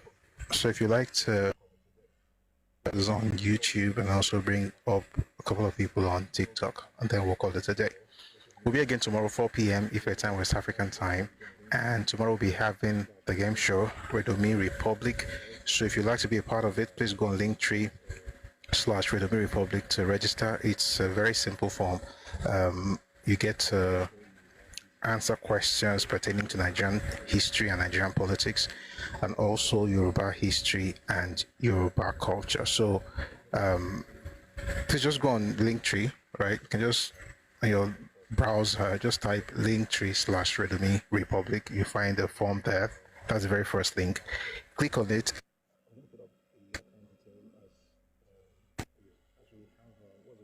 I'm going to put up the account details as we have what's the person? I was going to bring up Adekomi. So while he's speaking, I'll put up the account details. Thank you very much. Again, it's Nigerian politics, Nigerian history, Yoruba culture. All right. We had a test run on Friday. That's the last Friday. It was very good. Tomorrow will be the Shape proper, and then subsequently we'll be putting those things out as episodes on YouTube, on Redomi Republic YouTube channel. Please subscribe to Redomi Republic YouTube channel and Busui Oris on YouTube as well. And then I'll pull up the account details. If you'd like to support us, please use the bank details that'll be on your screen in Jiffy. Adekomi, good evening. Are you telling that there's nothing? Can you hear me? Yes, I can hear you, sir. Good evening, Egmo. Good evening, my brother. Yes, sir. What I mean, I do alone, sir. Yes. I expected your comment, Father. It is well. We'll talk later. It's fine. No problem. Yes. Well, here is what I have to say. You see, oko kì í jẹ́ ti bàbá, ó jẹ́ tọmọ, kó má ní àlà ní Yorùbá pé ìyẹn láàrin bàbá àtọmọ. A kì í bá nìtàn, àfààní nìtàn ya. These people, they don't have anything to fall back on. And what I can see is that they really admire what they see in the Yoruba land space. But unfortunately, they are not willing to acknowledge in any way. Instead, what they want to do is to Nigerianize everything they see, and then they call it Nigeria in the name of just erasing the Yoruba, heritage of a thing. I've been talking to different youths here, and there is no gain in erasing your cultural heritage. There is no gain in you erasing your ancestral history. In the long run, you won't even like what will come out of it at the end of the day. You might be thinking you are detribalized, you are this, you are that, you are that. Those that are saying we are detribalized, they are the pastor of ethnic division the most in this country. How many of us remember the yes daddy, yes papa, this is a religious war, this is this and that and that and that? That was coming from someone who wants to be the president of a country. You will never hear such a thing coming from we the Yorubas. My advice to every parent is this: in the process of we training our children and potential parents, upcoming parents, and we that we are parents now, please, let's train our children in such a way that they will know the beauty of who they are as a Yoruba person. First of all, that's where you start with. It's not necessarily by even telling them history and what have you, but let them know who they are, how beautiful they are as a Yoruba person. Even we in Yoruba land, when you talk of things like Eyo, Ojudioba and all, for instance, I'm a Yoruba person, I'm not from Ijebu, I'm not Awori, I'm not from Lagos, I'm not from Ogun State. Even amidst we Yorubas, we acknowledge that, oh, this thing is from Eyo, this thing is Ijebu, even amidst we Yorubas. But when it comes to other people, they will say these are our fellow people we are talking about. And for the next part, it is just these people that have problem with it. They are the only ones in Nigeria that cry this thing. They are the only ones. They will now call it Nigeria. That is to tell you that there's an agenda behind some of these things. So as for we Yorubas, ẹ má jẹ́ kí ẹ̀sìn, either Muslim or Christian, ẹ má jẹ́ kó bò wá lójú débi tó ti máa jẹ́ pé we will forget that we still have an obligation, we still have a responsibility to protect everything that has to do with our ethnic nationality, be it our language or our culture. Thank you, sir. Very much, Adekomi. That was fantastic. I really appreciate that. I mean, a lot was said in the videos because we listened to two, and so we don't want to repeat everything. But I mean, that was a very good one from Adekomi. I'm just going to read some of the comments we have on YouTube, and then I'll check Facebook as well. So someone, that's Mr. Lagundru Emmanuel at your birthday, says we should start requesting for C of O's in all Yoruba states. He says we should start requesting for C of O's in all Yoruba states, especially Lagos, Oyo, Ogun, Ondo, Ekiti, and Osun states, as from January 2026. And we will see what happens. We will know who owns the land. A lot of the things you hear on social media is just noise, right? A person will tell you that they own all lands in Lagos, and then they'll come back the following day to tell you that Lagos landlords are not renting their homes to them. I mean, if you own all the lands, how come you still need to rent a home? It tells you that these guys are just, just joking, and we shouldn't have to take them seriously. But it's important to actually to say these things. CEO or no CEO, even if they are number one, most of the land, I should say, actually still belongs to the Yoruba people, right? And it will amaze people that Dangote's property, Malachi, people have put to, right? I mean, just talking about the refinery alone, okay? And people should just be calm and humble, and let's live together in peace and harmony. Nobody should come and act as if anybody's, anything. Anyway,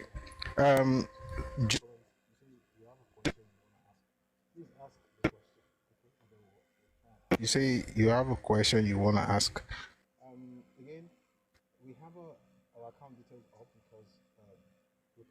Again, we have our account details up because we're putting that up because of our folks who may want to support the project that we're embarking on. We'll be giving cash prizes. I want to have between 3 and 4 people in every session, and also apparently we have to build a new platform that will just be for the game. For the game show, which is Redomi Republic YouTube channel. By the way, please follow Redomi Republic on all platforms: Facebook, YouTube, Twitter, Instagram. We want to push things out there. We want to actually, have a platform where we can learn history, can have questions and answers, but it will be the truth of history, not the propaganda we've been fed for many years. And we hope this helps, rather than complain about, they're not teaching us history in school. Well, this is a very good way to learn together. So if you've studied and you know things and all of that, please feel free to register. The advert one more time. It's linktree/Redomi Republic. Kindly go there, and the very first form is the form. Fill the form, and then you'll be contested. We're discussing Nigerian history and politics, Yoruba history and culture. All right. And also, if you would like to support, please use the bank details on your screen. It's a GT help we can get so that we can push this together. All right. Thank you very much for your support. All right. We're going to go to Perizim, who will be our final speaker for this evening, and then we'll call it a day. Mr. Perizim, good evening. Good evening, sir. I can't hear you, but I heard. Are they coming just now? Hello. Good evening. Can you hear me? I'm not sure. Maybe you're not connected, because I see that you're trying to say something, but I cannot hear you. I'm talking. I don't know if any other person could. Oh, you could. Oh, okay. I don't know what's happening from this side there. Continue. If you can. If they can, then that's fine. Okay. Good evening, Ekojometa.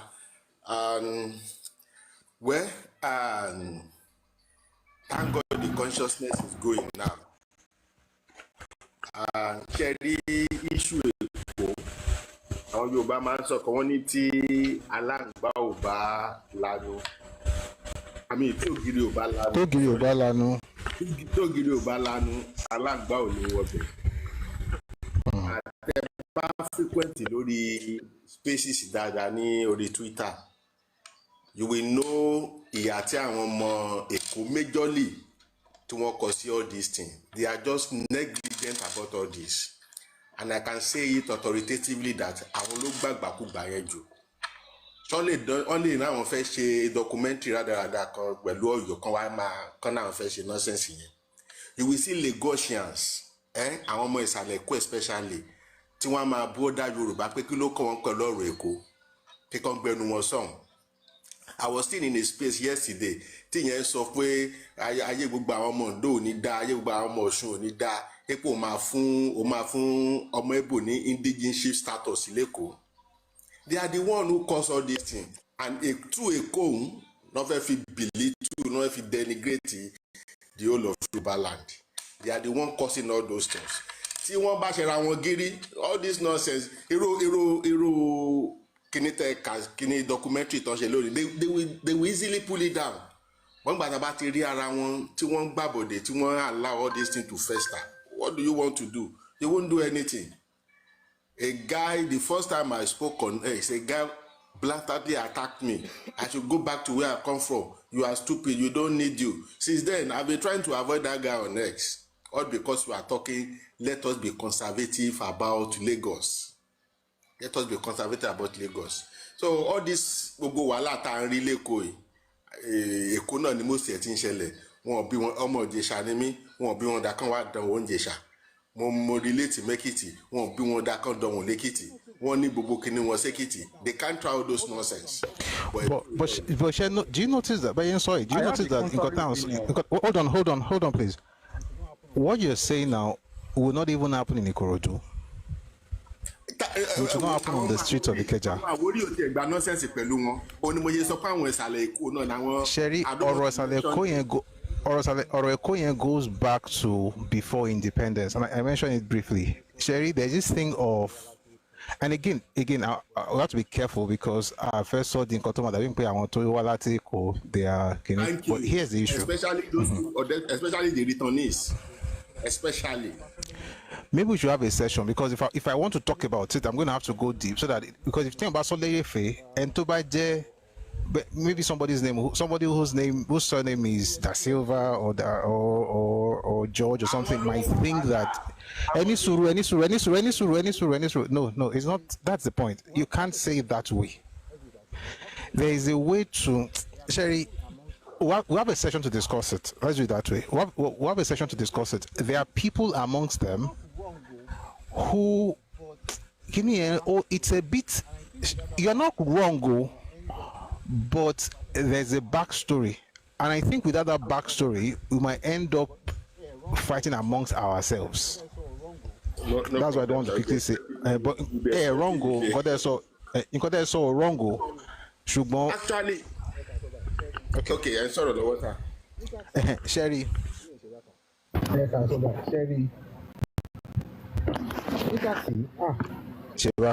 Nígbà tí àwọn tó padà wá, one that they had to create a structure, a system to get them assimilated into that place, even though a lot of them are not necessarily from there. There are people, for instance, who are Lagosians today, who originally were from the other parts of Yoruba land, and there were some people that were not even Yoruba at all.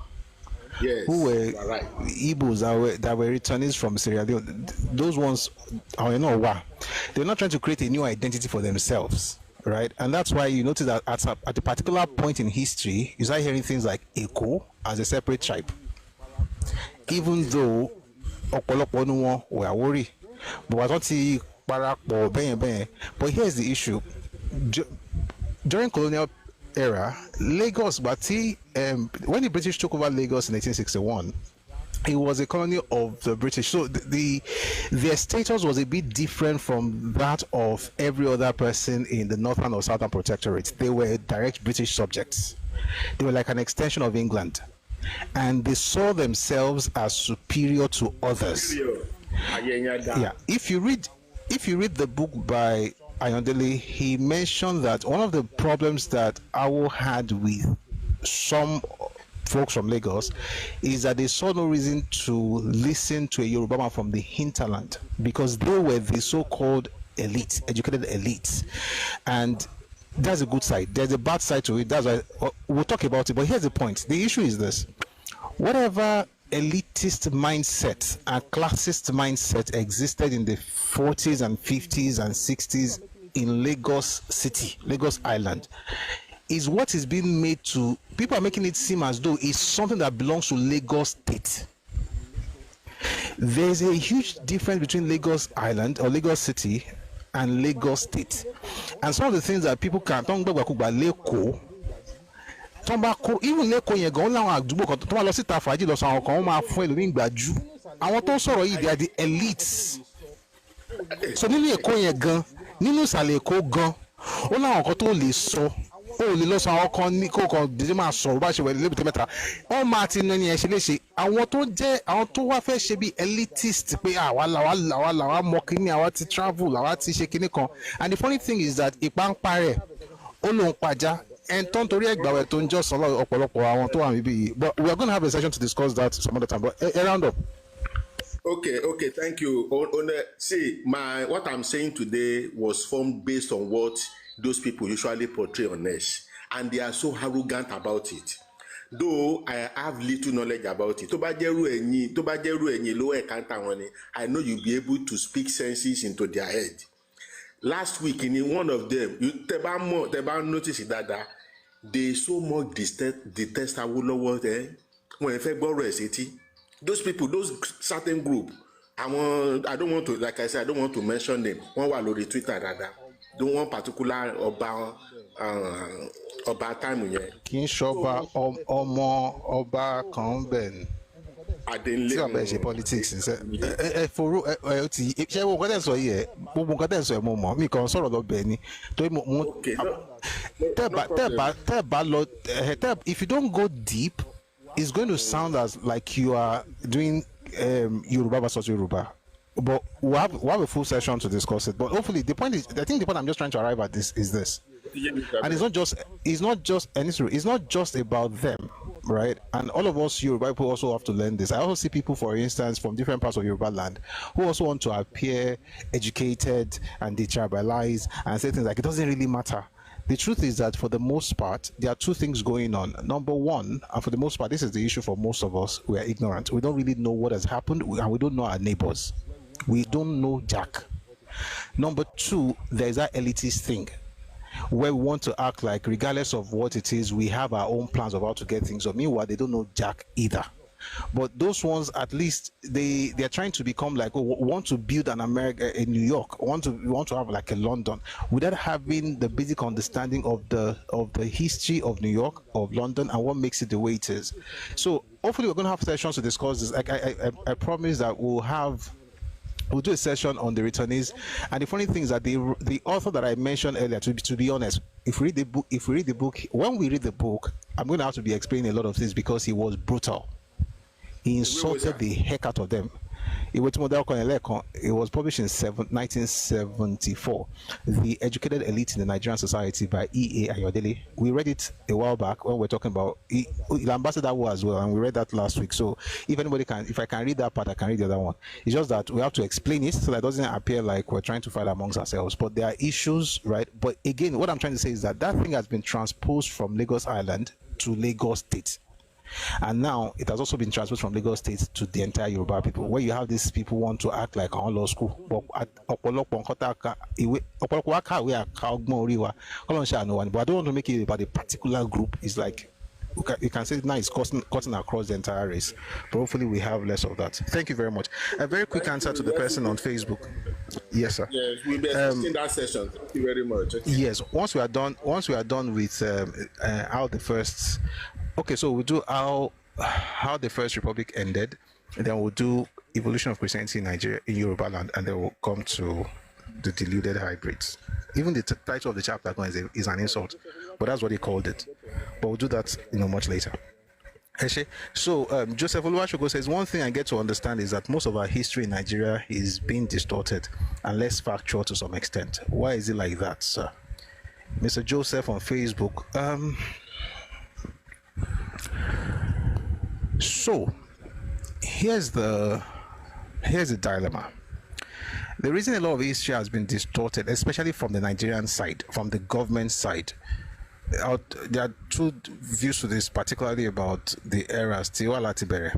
From the Nigerian side is because of national unity, in quote. And it's not so much distortion, but omission. So Nigeria would omit certain parts of history, not because those things did not happen, those events did not happen, but because they want to have, or the government of the day want to have national unity. Let us all unite and just forget these things. So what happens is that in the name of unity, we sweep a lot of things under the carpet. But the problem is that those things don't stay hidden. Because once you do that, you create a vacuum that gets filled by the other side. And this is the other reason for the distortions. From Nigeria, it is omission. From the southeast, it is distortion. And it's distortion because it's a coping mechanism for a people who lost the war. Okay? Now, to be honest, the distortions from the southeast happened before the war. But it's not distortion. It's mostly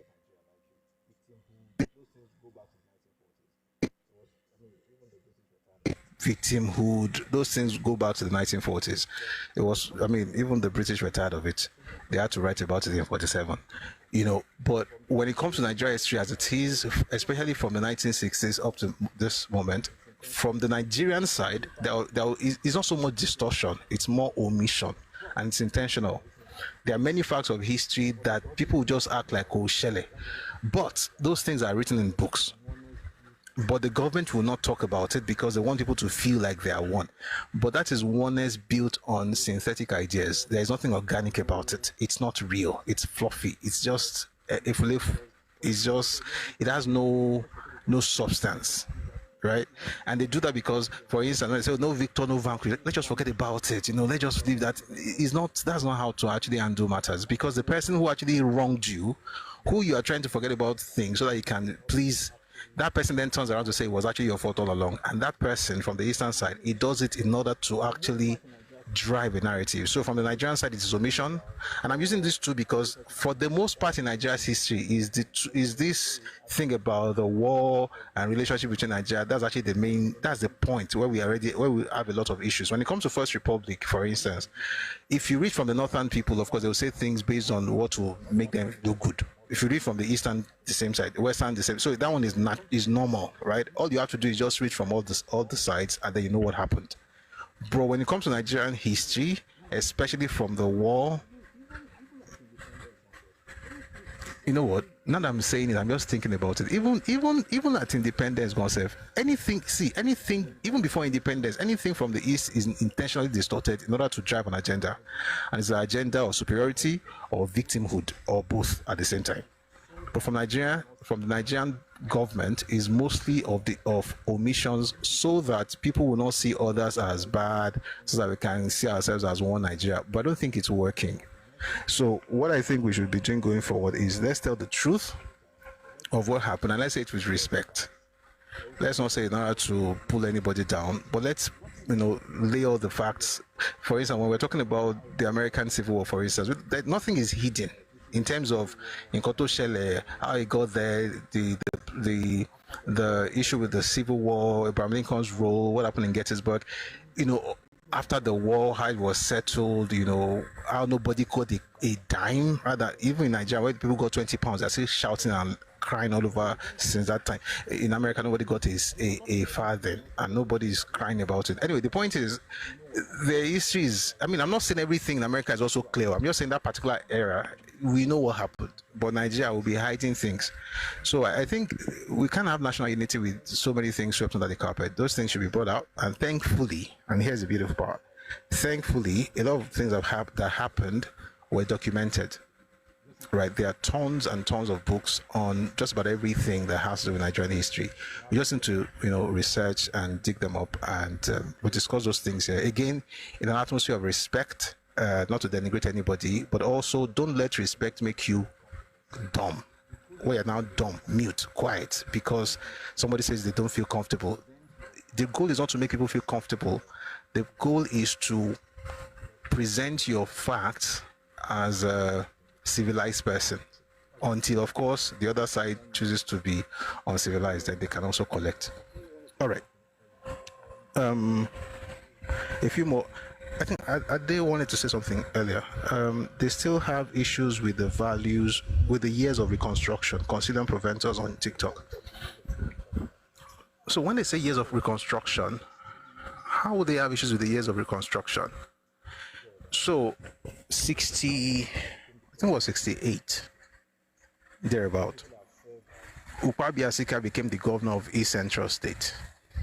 A lot of people have said that he rebuilt the eastern region like this very fast. How did he do it? It was appointed by, I mean, if you read the book by Olusegun Obasanjo, My Command, he mentioned how he recommended Ukwa Biasika to Yakubu Gowon to help rebuild the eastern region. You know, and if you read Gowon, the biography of a soldier statesman by J. Isao Elaigo, they mention how money was funneled to the eastern region to rebuild. And if you see, if you also read Awolowo's interview, 1983 interview in Abeokuta, he also mentioned how much money went to the eastern region, how to rebuild it.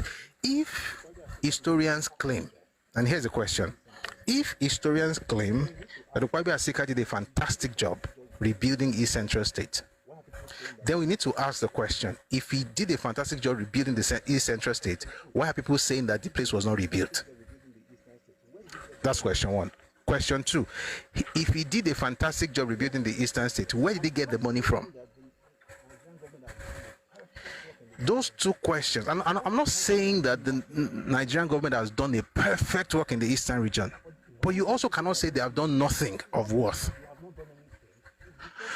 But why do people say they have done nothing of worth? It's not because they have not done anything, it's because it goes back to a particular strategy that was employed long before independence that got the British to do for the Eastern region whatever the Eastern region wanted the British to do for them.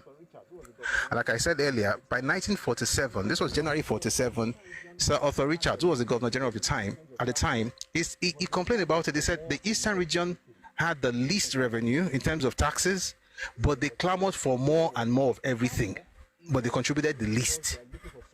This was in 47. In other words, the clamor is not necessarily because they are looking for something commensurate with their contribution.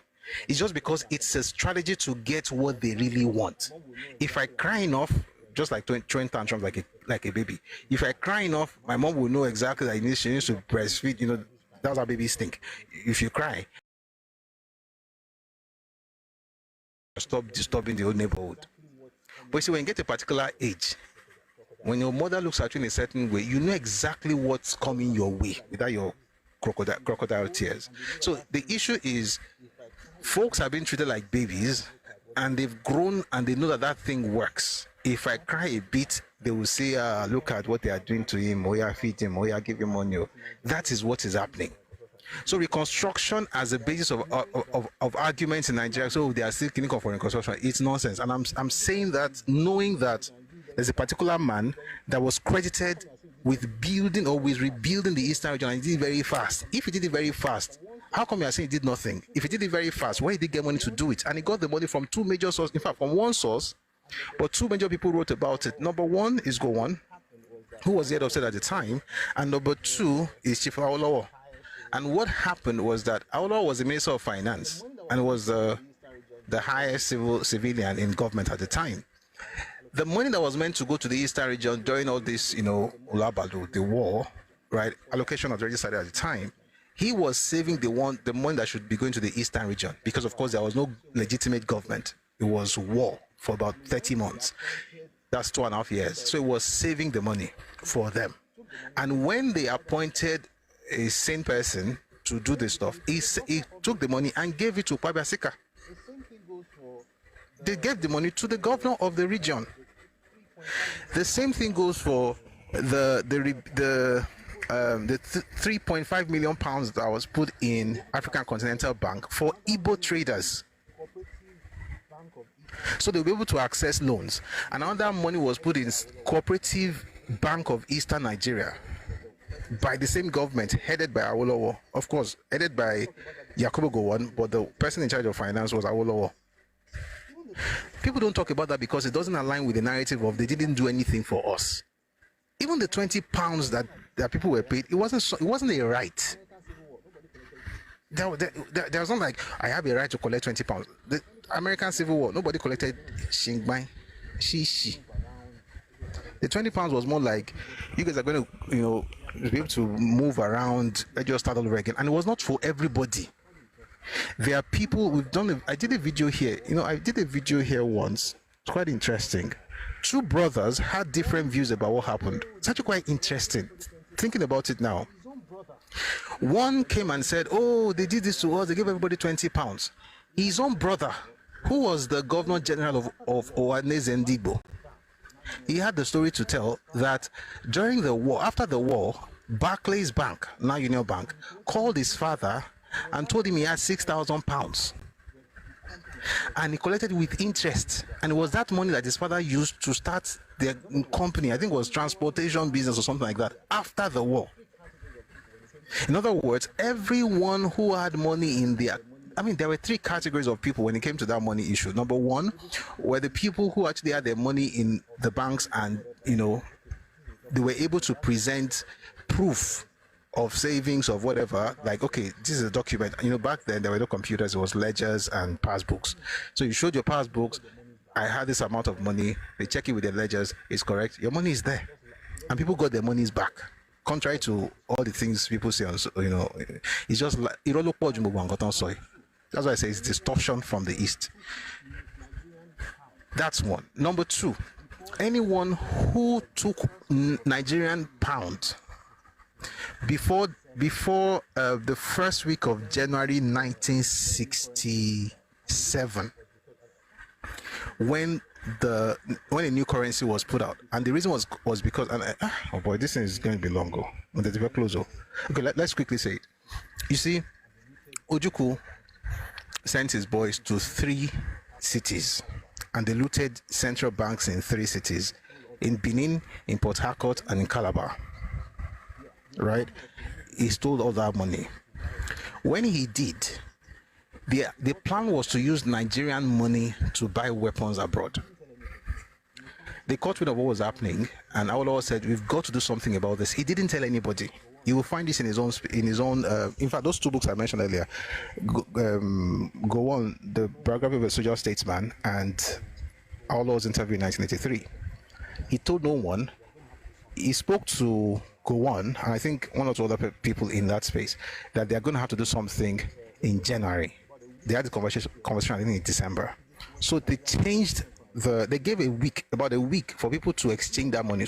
It was the same Nigerian pound but different currency. They changed the design.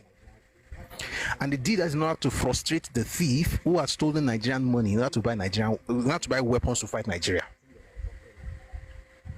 And any sane person would see the wisdom in that. You have to be insane to think that there was something wrong with that. So they changed the currency. If you didn't change the currency at the time and you held on to Nigerian naira, and you now came back in 1970 and you say, "Oh, I have the old Nigerian naira, I want to give it to you now, give him." By the way, not many people had bank accounts back then, contrary to what a lot of people have been told. A lot of people had cash. You now brought it back and say, "Oh, I was bad, now I see. Take it and give me naira." How that would affect the entire economy. Interestingly, after the whole thing, I think the man lost about maybe about 3 or 6 million pounds something that Ojukwu lost. We have a session of this thing. He had his men travel to different parts of the world with briefcases full of Nigerian pounds between December and January of 1967. This thing goes deep. The reason they are angry really is that Ojukwu lost a lot of money based on what Awolowo did by changing the design of the naira. That way, he had these people in Amsterdam, in New York, in London. They couldn't do much with the currency because the Nigerian government don't change them. Is one of the reasons he was angry. You find that detail, by the way, in a book by A.H.M. Green, Crisis and Conflict in Nigeria. One of these days we'll have a session on these things. Lastly, so I've mentioned, number one, those who had accounts. Not everybody had accounts, by the way. Those who had accounts and had proof, they got their money back. Number two, the ones who didn't get their monies back were those who had naira. Who had Nigerian pound, Before the redesign, they couldn't get their money back because they didn't exchange that money within the time frame given by the government. And there are examples of people who actually did, who were in the eastern region, but found a way to exchange that money. I have an interview of one of such people. Her name is Madam Okori. She talked about how she actually changed her money and she had a new Nigerian pound. The third group are the people who took the Nigerian pound and gave it to Ojukwu in order to exchange it for Biafran pound. And then after the war, they took the money, or they brought the money to Nigeria and said, take Biafran pounds, give us Nigerian pound. Of course, that's insanity, because the paper you are bringing, the money you are bringing is not worth the paper it was printed on. It doesn't have any value. It's not even tissue paper will ju paper in law, because I mean now the paper would mean something if you have collector's item mentality, but as at that time it was worthless. It is still worthless. The only reason to be worth something now is because of sentiments or emotional attachment, which is valid. But at the time, to tell Nigeria to give you Nigerian pound in exchange for a worthless piece of paper is just ridiculous. And here's the crazy part: the person who was in charge of everything was Ojukwu, and he ran away, and nobody talks about the fact that he ran away. And so what did Awolowo do? He said, you know what, these guys, they're not going to get their money back. There's no way we're going to do that. They even had a rumor then that if they had, I think it was 8 or so Biafran pounds, they'll get 1 Nigerian pound. You know, just rumors that Nigeria never said. So Awolowo said, no, the way to actually help those people, we've got to find a way to bring them in. Let's, you know, give everybody 20 pounds so they can reintegrate in society. That singular thing that he did is what they are still blaming him for in 2025. It was supposed to be an act of magnanimity. It wasn't a right. It was benevolence. But for people who don't understand gratitude, they will still insult you no matter what you do. Those are the 3 major groups. One day we're going to talk about it. Don't let anybody use emotion to blackmail you. Again, have compassion for people, but never be blackmailed based on emotion. Don't allow people to weaponize your empathy. There is no way on earth that anybody will collect those monies and give it back and give them Nigerian pounds. You would destroy the economy, right?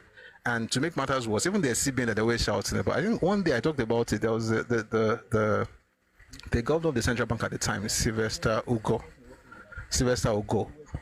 He said something in an interview that he was the only person working in that bank. There were 2 people that were supposed to be the Oga at the central bank. One of them was a lecturer in University of Nigeria, Nsukka, and he was fighting on the battlefield. He was the only person making decisions, and then they got away to print something they called money and shared amongst themselves. Now call that money, brought it to Nigeria and say, why don't you take the money back to Sylvester Ugo and Ojukwu to change the money for you? These are the little things that are omitted in our conversations. And again, I'm not saying this because, oh, there's no compassion. If you went through something, you went through something. No, there's compassion, but there's also wisdom. There's compassion, but there's no ground for stupidity where you just say, oh, see what they did to me. And before you know it, as a Nigerian, you're like, hey, yeah, Nigeria must be bad. Nigeria was not bad.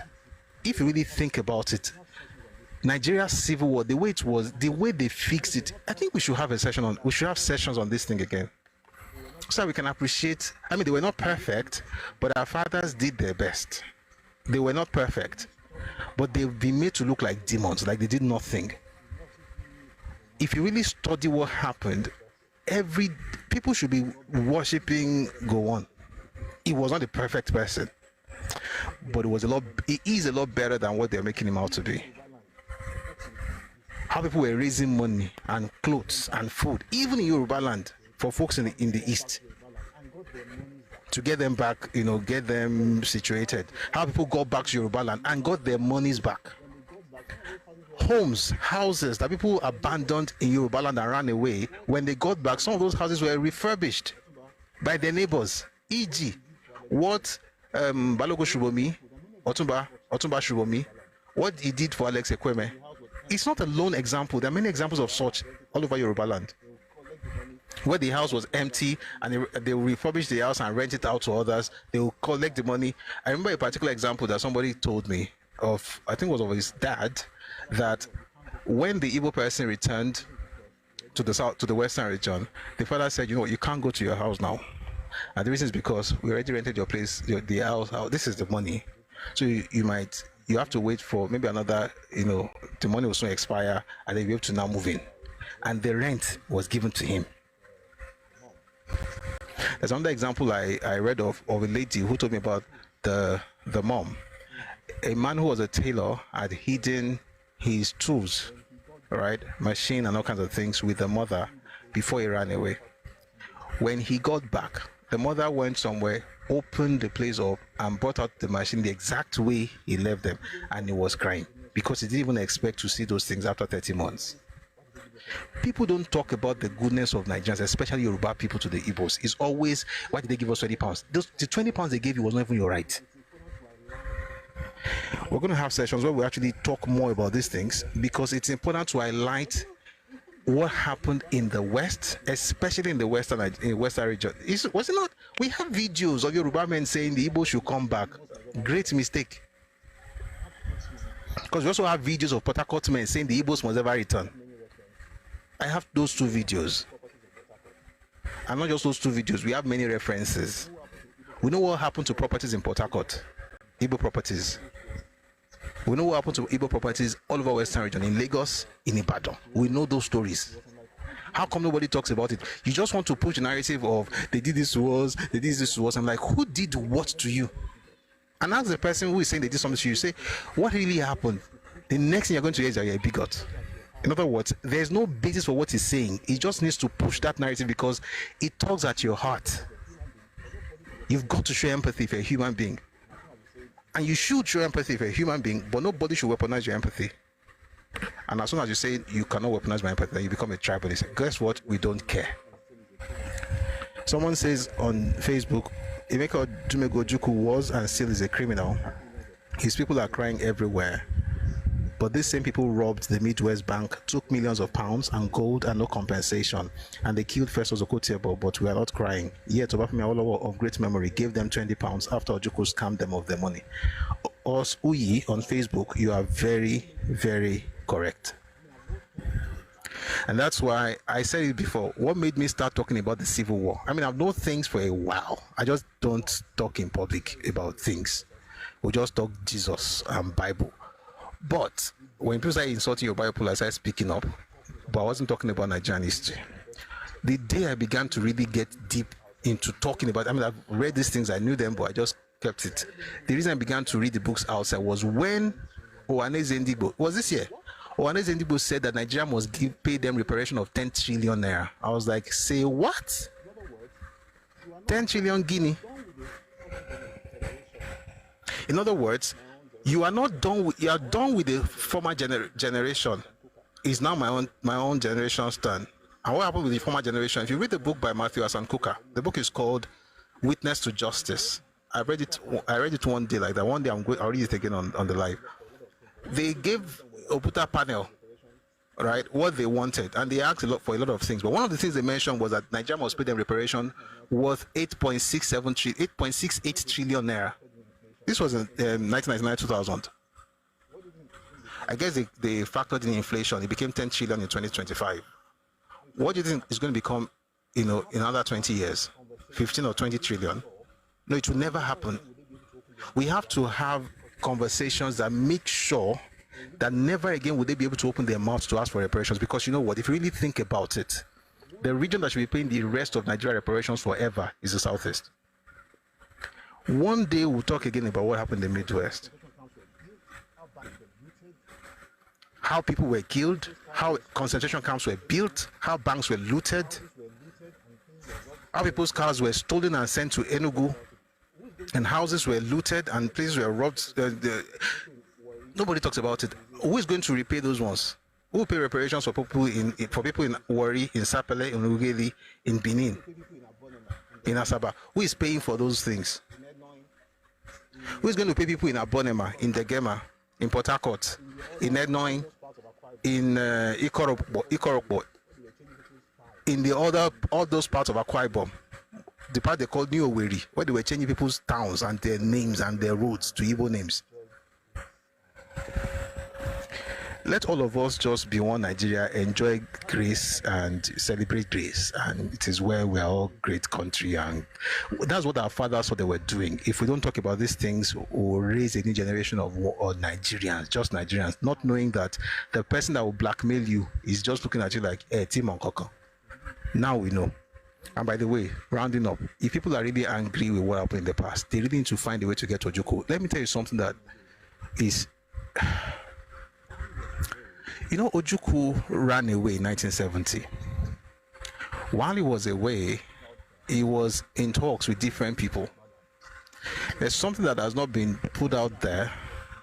I'll mention two people from Yoruba land. Wole Soyinka was in talks with him. Tai Solarin was in talks with him. In fact, Tai Solarin was even acting as a courier between Ojukwu and Awolowo because they're trying to help him and get him back into Nigeria. Yeah, Mashafani that are very, very disloyal and ungrateful. This is why Awolowo was so exasperated in 1983 and he said Ojukwu was irredeemable. Those were his own words, irredeemable. The interviewer asked him, some Igbos don't like you. He said, no, that one day they understand that it's not about him, it's about their leaders.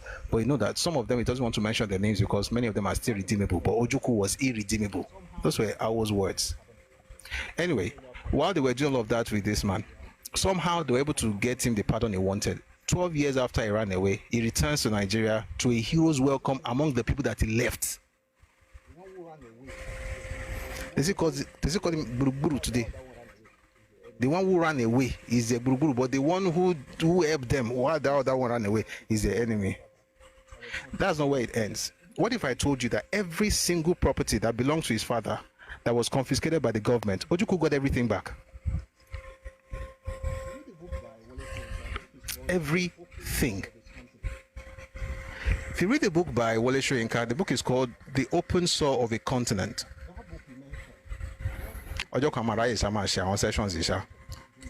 That book he mentioned what Ojukwu was doing with Babangida after the annulment of the June 12 elections. Ojukwu was like, Babangida was right. And why did he do that? According to Soyinka, it was because of his property. He was still trying to get his property back. And he did. But even after then, by the time of Abacha, Ojukwu was the one telling Abacha, hang Abiola. We have the paper here. Hang MKO. That's his great idea. See, it is well with Nigeria, it is well with every ethnic group, but nobody has any right to gaslight anybody, and nobody has any right to distort history. We can keep quiet like Nigerian leaders, but I don't think we shouldn't be keeping quiet safe. What we should do is just lay the facts bare, do it respectfully. Now, I know there are certain things that cannot be said, and that's the funny thing. I always say it when people insult and say, I'm like, the things we are saying are just the ones that we feel that we can say, that will not cause wala. Your history is terrible, and the funny thing is that you don't have to, if you know where to look, the books are there. These things have been discussed for. So some things we may not want to say in public because, of course, you also have to be measured. But the ones that can be said should be said respectfully. Why? Two reasons. Number one, so that the ones who are always insulting people can find some form of healing, because that's what they need to heal. Number two, whether they heal or not, so that those of us who have sense can be protected from the darts of blackmail and manipulation and all of that. If we can accomplish those things, then we'll be fine. If we accomplish the two, that'll be wonderful. If we accomplish one, by the way, if you accomplish the first one, which is healing for the Southeasterners, the second one is automatically taken care of. But if that first one is not done, at least do the second one, so that nobody can blackmail you. If people hate us for that, that is their business. All right,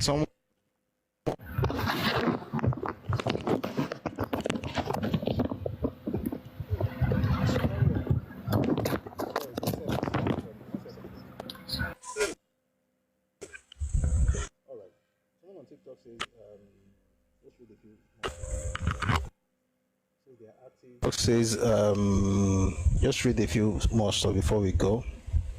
It says they are active collaborators in every military regime. How did OBJ make his wealth? How did Obi make his wealth? We'll talk about that some other time. Nothing says he hanged all those revolutionary soldiers that was incarcerated in the region. That thing just brought up now. It's actually a very painful episode in Nigeria's history. What Ojukwu did in 68.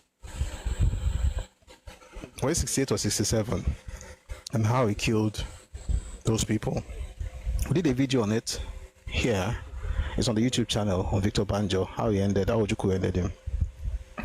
And if you're looking for a book, there's a very fantastic book on that particular topic. It's a book by Nelson Ota, The Trial of Biafran Officers, I think.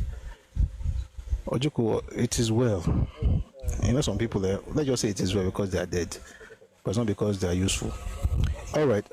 Taco says Lee Kuan Yew never wanted Singapore separated from Malaysia. That's on the coin. That's it. So what? What should we do with that information? Lee Kuan Yew never wanted Singapore separated from Malaysia. But what did he do after Singapore was separated in 65? He went on TV. He spoke to his people. He broke down mid-sentence. He shed some tears, and then he encouraged himself, and then he rallied. He got people together, and they built a fantastic country. That's what we're talking about, not what he wanted to do before 65 or not. Thank you very much for that unnecessary comment. All right. Nothing says Victor Ban, including Victor Ban, was also annoying. I was angry for no reason after reading some of those books. Taco 7 says it wasn't pro-ethnic division. Okay, I think you are the one that they said I should not be responding to on TikTok. Sorry, Nami mess up. A lot of you Nigerians who probably have degrees, if I ask you a question on Taco, fair question, honest question, how many books written by Lee Kuan Yew have you read? You know what, let's leave books, maybe you may not have the time. How many interviews have you watched? Because you guys, you're just moving around with it. If this guy built a country like that, he cannot like ethnicity like that. Because in your mind, those two things are mutually exclusive. By the way, you are wrong. So, Lee Kuan Yew, and we listened to him earlier today, he should have come early instead of coming to disturb us now. He said that the major thing China had or has over India is the fact that over 90% of Chinese belong to one ethnicity. There are 56 ethnicities in China, all right? 92% is un-Chinese. The remaining 8% is shared by 5 that they don't really amount to much in terms of decision making. The big boys, the minority have their say, the majority have their way. And he said that because of that ethnic composition, it's a huge advantage that China has over India, because if the president is speaking, over 90% of his people can hear what he says. As more of 100%, because the rest of them also hear the language of the majority ethnic group. In Singapore, it's 75% Chinese. In Malaysia, it's over 60% Betamura and ethnic Malays. The thing about you guys who are always saying that ethnicity doesn't matter is that you've not studied this thing.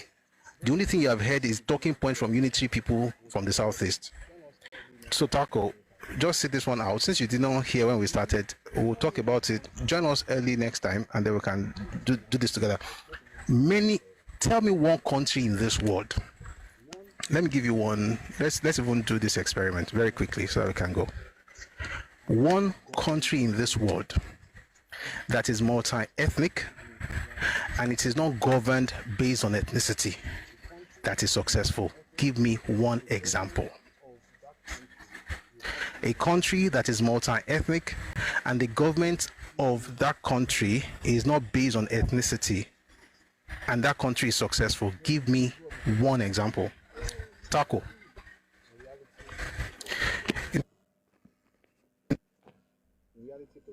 Let's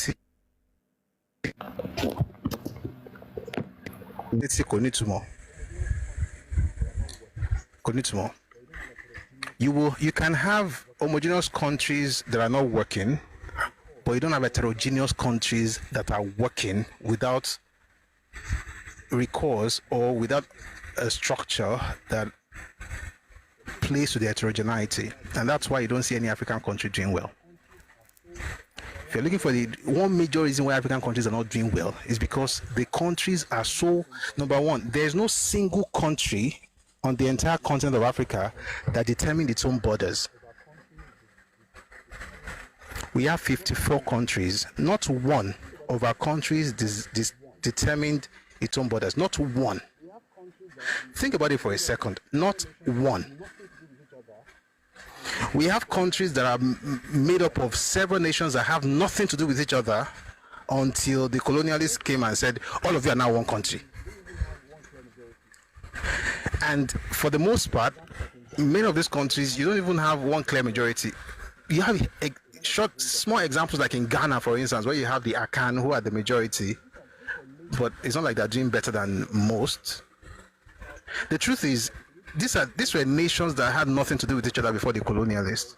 And I like to tell people that if we really want to discuss African history and move forward, maybe we have to consult the Westphalian Treaty and study what they did and how they built nations and how ethnicity, and in many cases in Europe, religion.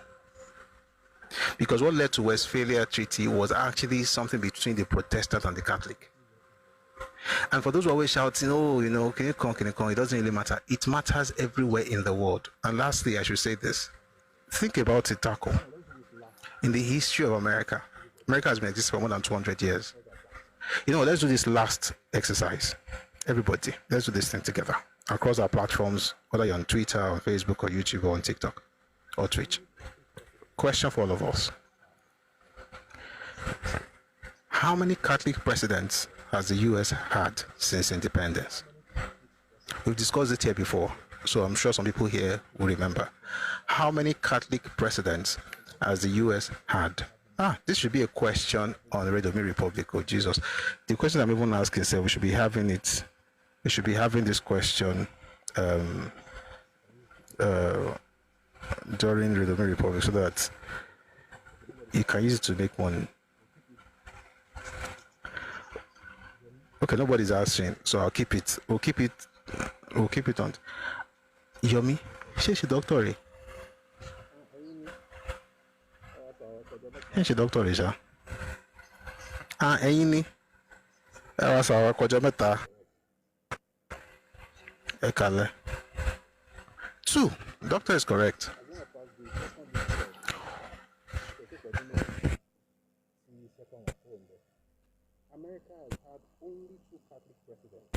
The second one, Kurombe.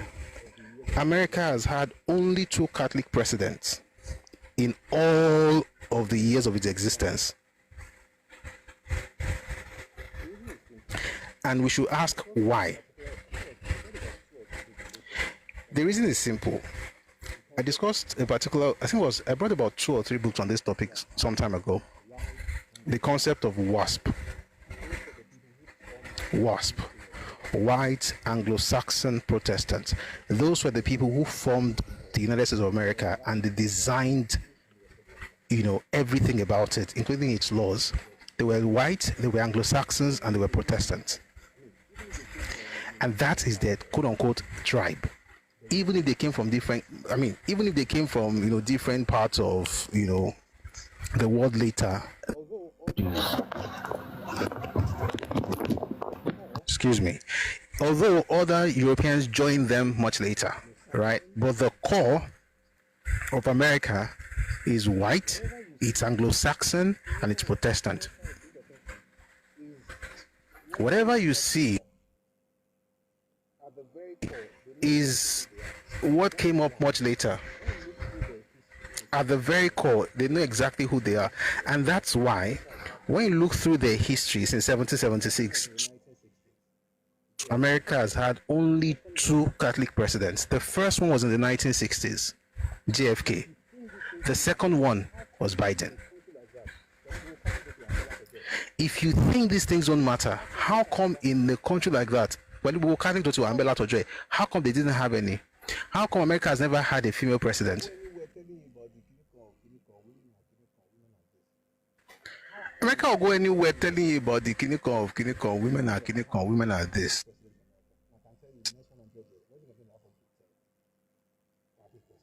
America, and I can tell you the next 100 years, I don't think I'm going to have up to 10.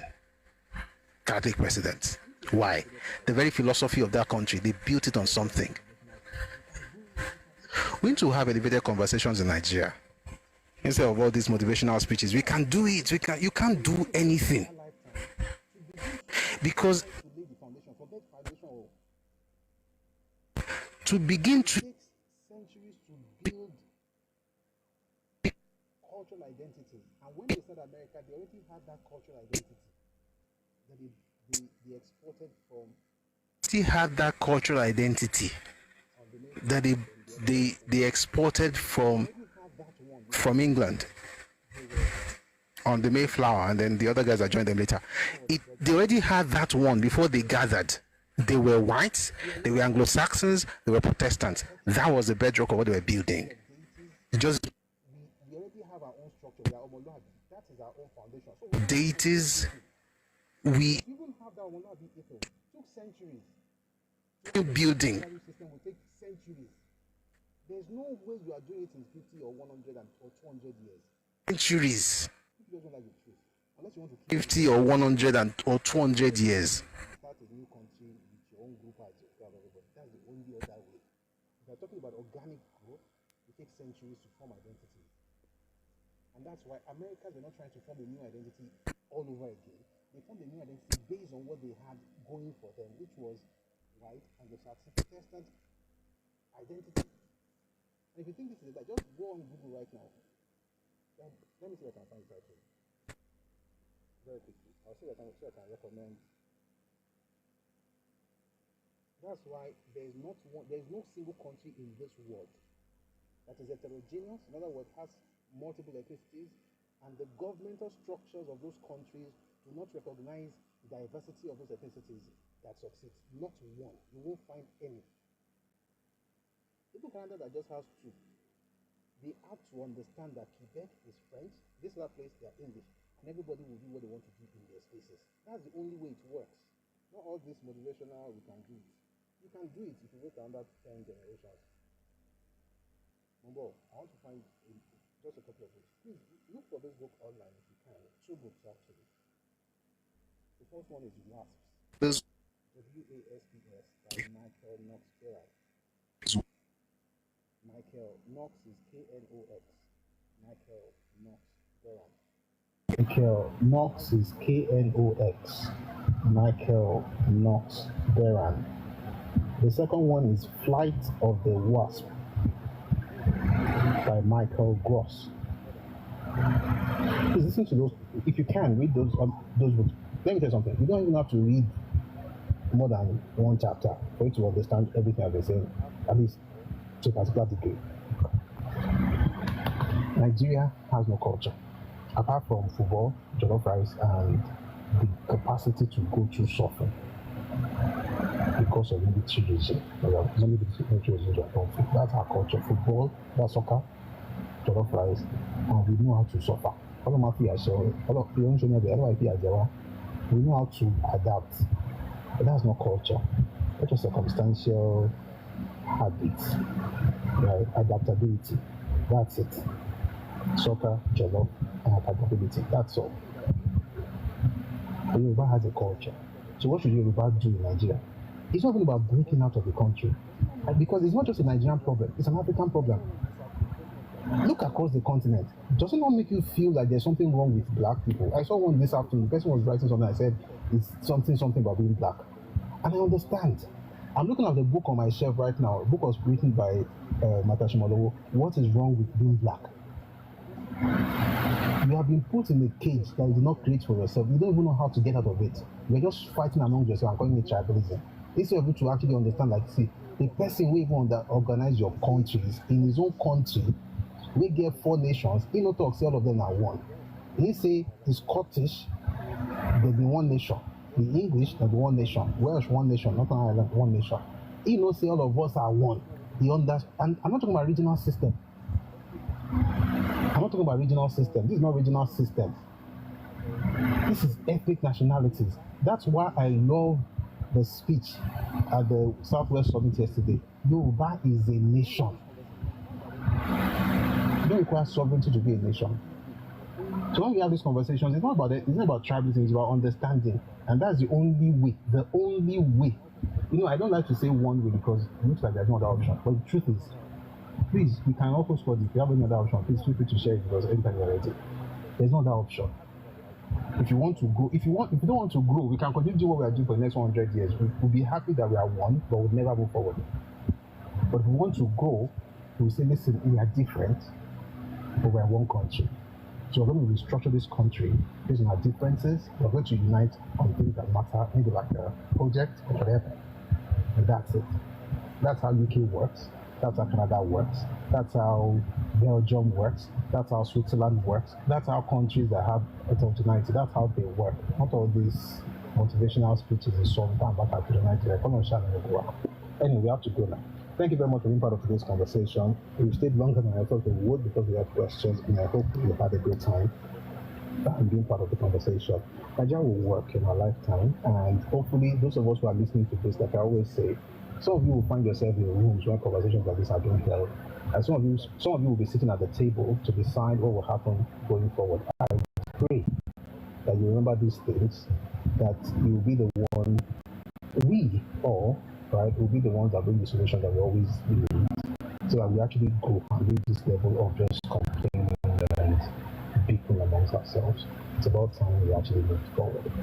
But thank you very much for being here today. We have had a good time. We'll be again tomorrow 1 p.m. Sorry, not 1, I'm used to 1. It's 4 p.m. if the time was African time. 4 p.m. if the time was African time. We'll be having the New Republic. Like I said, what we'll be doing going forward, we tried it together and it worked. We'll play music before 4, right, on TikTok in order to get the likes up. So we'll probably start about 3:30 max or latest 3:45 p.m. We'll have some music for a while, and then we will get started between 4 and 4:15, so that we won't have wasted a lot of time, and then we'll have more time. We want to be able to have like 3 to 4 contestants tomorrow. If you want to register again quickly, let's just put this up there. I know I've talked about this already, but it's important to do it again. If you want to register, please go to Linktree/The Republic, register with a contestant. You get to win cash prizes. So you get to win cash prizes, okay? We'll be asking questions that relate to Nigerian politics, Nigerian history, Yoruba history, and Yoruba culture. So please join us for that tomorrow. May God bless you and yours. All right, before we go today, we're going to have our anthems, the Nigerian anthem and the Yoruba anthem. Again, if you'd like to support us, support what we're doing, please use the bank details up there. We're going to be giving people cash prizes. That means we're going to be raising money. But we don't do, just if you want to support, kindly use the bank details on the screen. Thank you very, very much. All right, so 4 p.m. tomorrow, we'll get into Redomi Republic. You're going to have a great time with us. This is my national anthem, and after this, I'll take the Yoruba anthem. Thank you very much for listening. May God bless you, and may God bless Nigeria. Take a listen to the anthem. Don't run away because we want to listen to you. God bless you.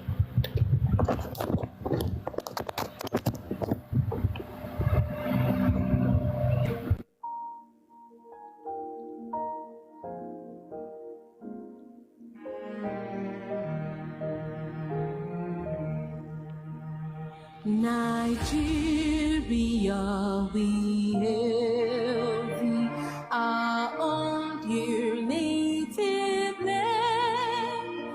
Though tribe and tongue may differ, in brotherhood we stand.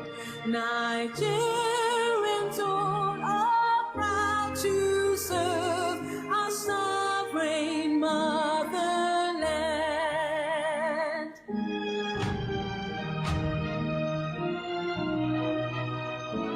Our flag shall be a symbol that truth and justice reign. In peace or battle honored, and this we count as gain. To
àwa ni ìmọ́lẹ̀ ògo adúláwọ̀, ìmọ́lẹ̀ wo ni wọ́kùn lágbára Ọlọ́run. Nàìjíríà kò ní bàjẹ́, ilẹ̀ Yorùbá náà ò ní bàjẹ́, fún pátápátá wọ́n lè máa yọrí sí rẹ̀.